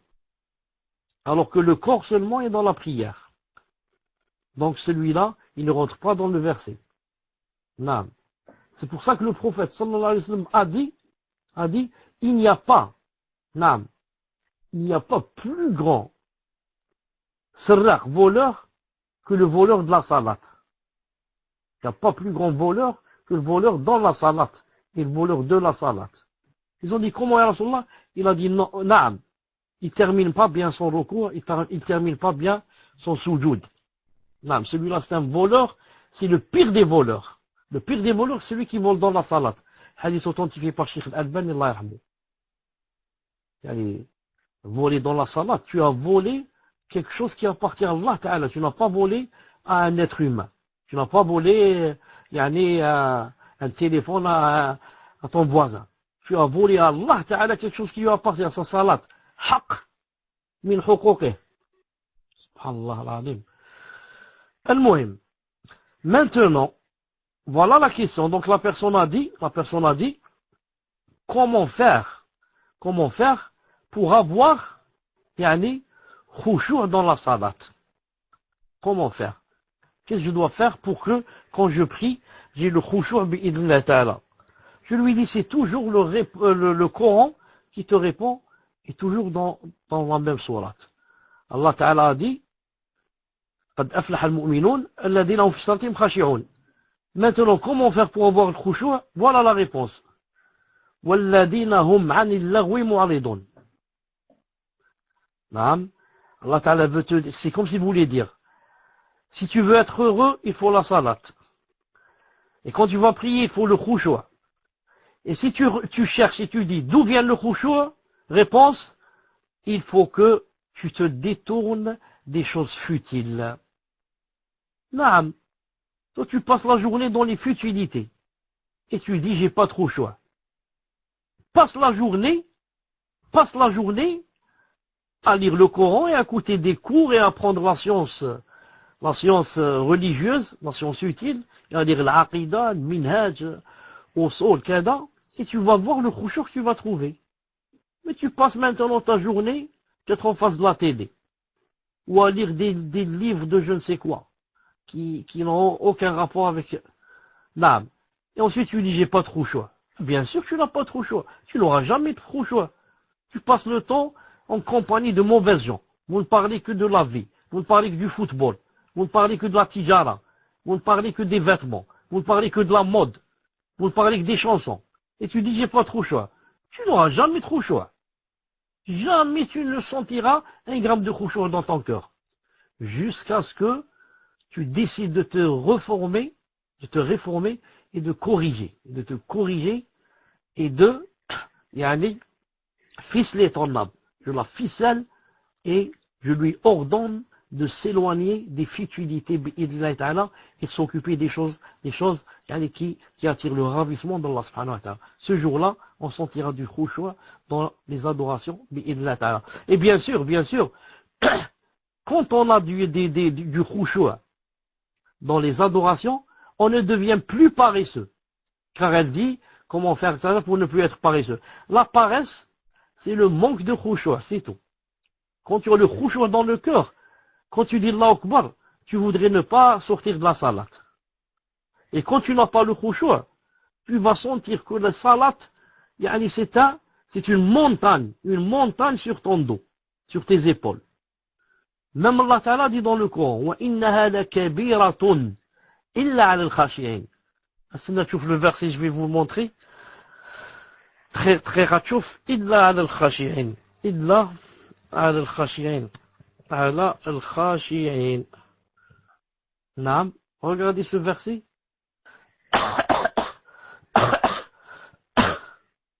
طيب نعم. Regardez bien ce verset. Regardez bien ce verset. تعينوا بالصبر والصلاة وإنها لكبيرة إلا على الخاشعين. Et chercher secours dans l'endurance et la salat. Et la salat est une lourde obligation, sauf pour les humbles. La salat est une lourde obligation. La salat, c'est une montagne sur tes épaules. La salat, c'est un fardeau sur tes épaules. Sauf pour celui qui a le khushu'. Sauf pour les humbles. Ceux qui ont le khushu', pour eux, la salat est très légère. Et s'ils pouvaient, ils n'arrêtaient pas de prier. Mais celui qui n'est pas humble et n'a pas de khushu', il ne veut même pas se lever pour prier. Et s'il prie, il voudrait la faire en quelques secondes. Salam alaikum. Aïe, j'ai terminé, je viens de faire 2. J'ajoute 2 autres, 4, 6, c'est facile. C'est facile. Tu crois que c'est ça la salat? Tu te trompes beaucoup. Naam. Tfaddal. Jazakallahu khayran ya Cheikh. Allah nous en préserve. Donc nous allons passer à la 9e question. Question d'une sœur qui demande Jazakallahu khayran ya Cheikh pour ce cours. Qu'Allah Azza wa Jalla vous préserve et vous accorde la guérison. Amin. N'est-ce pas une bid'a si je m'impose des nawafil dans la salat ou le jeûne? Par exemple, tous les jours j'envisage de faire les nawafil du maghrib et isha, etc. Barakallahu fikum. Parce que le fait de s'imposer ceci rentre dans la bid'a. Fadal ya Cheikh wa jazakallahu khayran. Je ne comprends pas ce que ça veut dire. Qu'est-ce que ça veut dire? Je m'impose des nawafil dans la salat ou le jeûne. Naam. En islam, on ne s'impose pas. J'essaie d'imiter le prophète alayhi salam. Si le prophète alayhi salam, naam, jeûne lundi, jeudi, et je jeûne lundi, jeudi, je ne me suis pas imposé. Et si je jeûne 13, 14, 15, je jeûne 13, 14, 15, je me suis pas imposé. J'ai pris le prophète alayhi salam comme modèle. Et comme ça. La même chose pour la salat.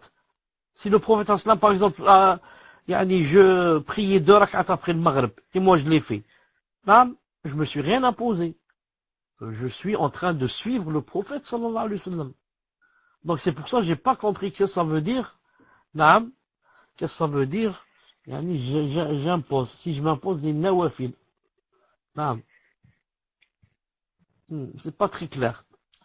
Ne t'impose rien. Fais seulement, imite et suis le prophète sallallahu alayhi wa sallam. Prends-le comme modèle et fais comme il a fait. Et ce n'est pas obligatoire de faire à 100% ce qu'il a fait. Et tu fais 80%, tu es bien. Tu fais 50%, tu fais... c'est pas obligé de faire tout ce qu'il a fait, c'est pas possible. On peut pas faire comme lui. Naam, tfaddal. Naam, jazakallahu khairan ya Cheikh. Nous allons passer à la 10e et dernière question. Question d'un frère qui demande qu'Allah Azza wa Jalla vous récompense ya Cheikh. Ma question est en rapport avec le cours dernier. Je voudrais savoir comment je dois me comporter avec le voisinage et notamment avec les femmes si celles-ci elles me saluent, sachant que je dois forcément leur répondre. Dans cette situation, il y a un regard sur une femme voilée ou non voilée. Et si je ne réponds pas, alors c'est un mauvais comportement. Il y a 2 choses dans cette question. Il y a le fait de lui répondre, surtout si c'est elle qui commence. Dans ce cas, il faut répondre, mais je ne suis pas d'accord avec la deuxième chose. Il dit, dans cette situation, il y a un regard sur une femme, voilée ou non voilée, etc. Moi, je peux saluer sans regarder. Je regarde, premier regard pour savoir c'est qui, c'est ma voisine, ou là c'est une policière, ou là c'est quelqu'un qui veut me tuer, ou là c'est qui. Quand j'ai su que c'est ma voisine et qu'elle m'a dit salam alaikum, je lui dis comme salam, mais je termine mon chemin. Je suis pas obligé de la regarder pour lui répondre. au lieu de m'arrêter, au lieu de dire comment ça va, voilà. Je lui réponds et je continue mon chemin. Donc où est le problème? Il n'y a aucun problème ici. Surtout si c'est elle qui commence. Car quand quelqu'un commence le salut, maintenant on est obligé de lui répondre. Sauf si vraiment, on a peur de la fitna. Et ensuite, deuxième des choses, surtout maintenant si c'est un kafir ou là, qui commence à saluer, et donc il va dire, regardez les musulmans. Mon voisin musulman, je le salue, il ne me répond pas. Non, je le salue, il ne me répond pas. Et surtout, si tu as peur de lui. Si tu as peur que, c'est quelqu'un de fatan, qui fait des fitna, etc., il vaut mieux le saluer en mettant dans la tête que c'est pour éviter les problèmes qu'on faisait le prophète islam avec Bi'sa khul ashira. Naam. Il disait Bi'sa khul ashira, quelle mauvaise personne. Ensuite, quand la personne rentrait chez lui, il l'accueillait bien, il lui souriait. Donc c'est juste pour on lui a dit pourquoi, il a dit c'est pour éviter les problèmes. Il a dit il n'y a pas Yom al-Qiyamah comme la personne qui on la craint pour ses problèmes. Naam. Voilà, Inch'Allah Ta'ala, pour le cours d'aujourd'hui. On va se rencontrer, Inch'Allah Ta'ala, mercredi. Bi'idlillahi Ta'ala. Nabil de Blida. Nabil de Blida, naam, il a quel, wasmak, Mahmoud. Nabil de Blida, il a quel pseudo? Quel pseudo, Nabil de Blida?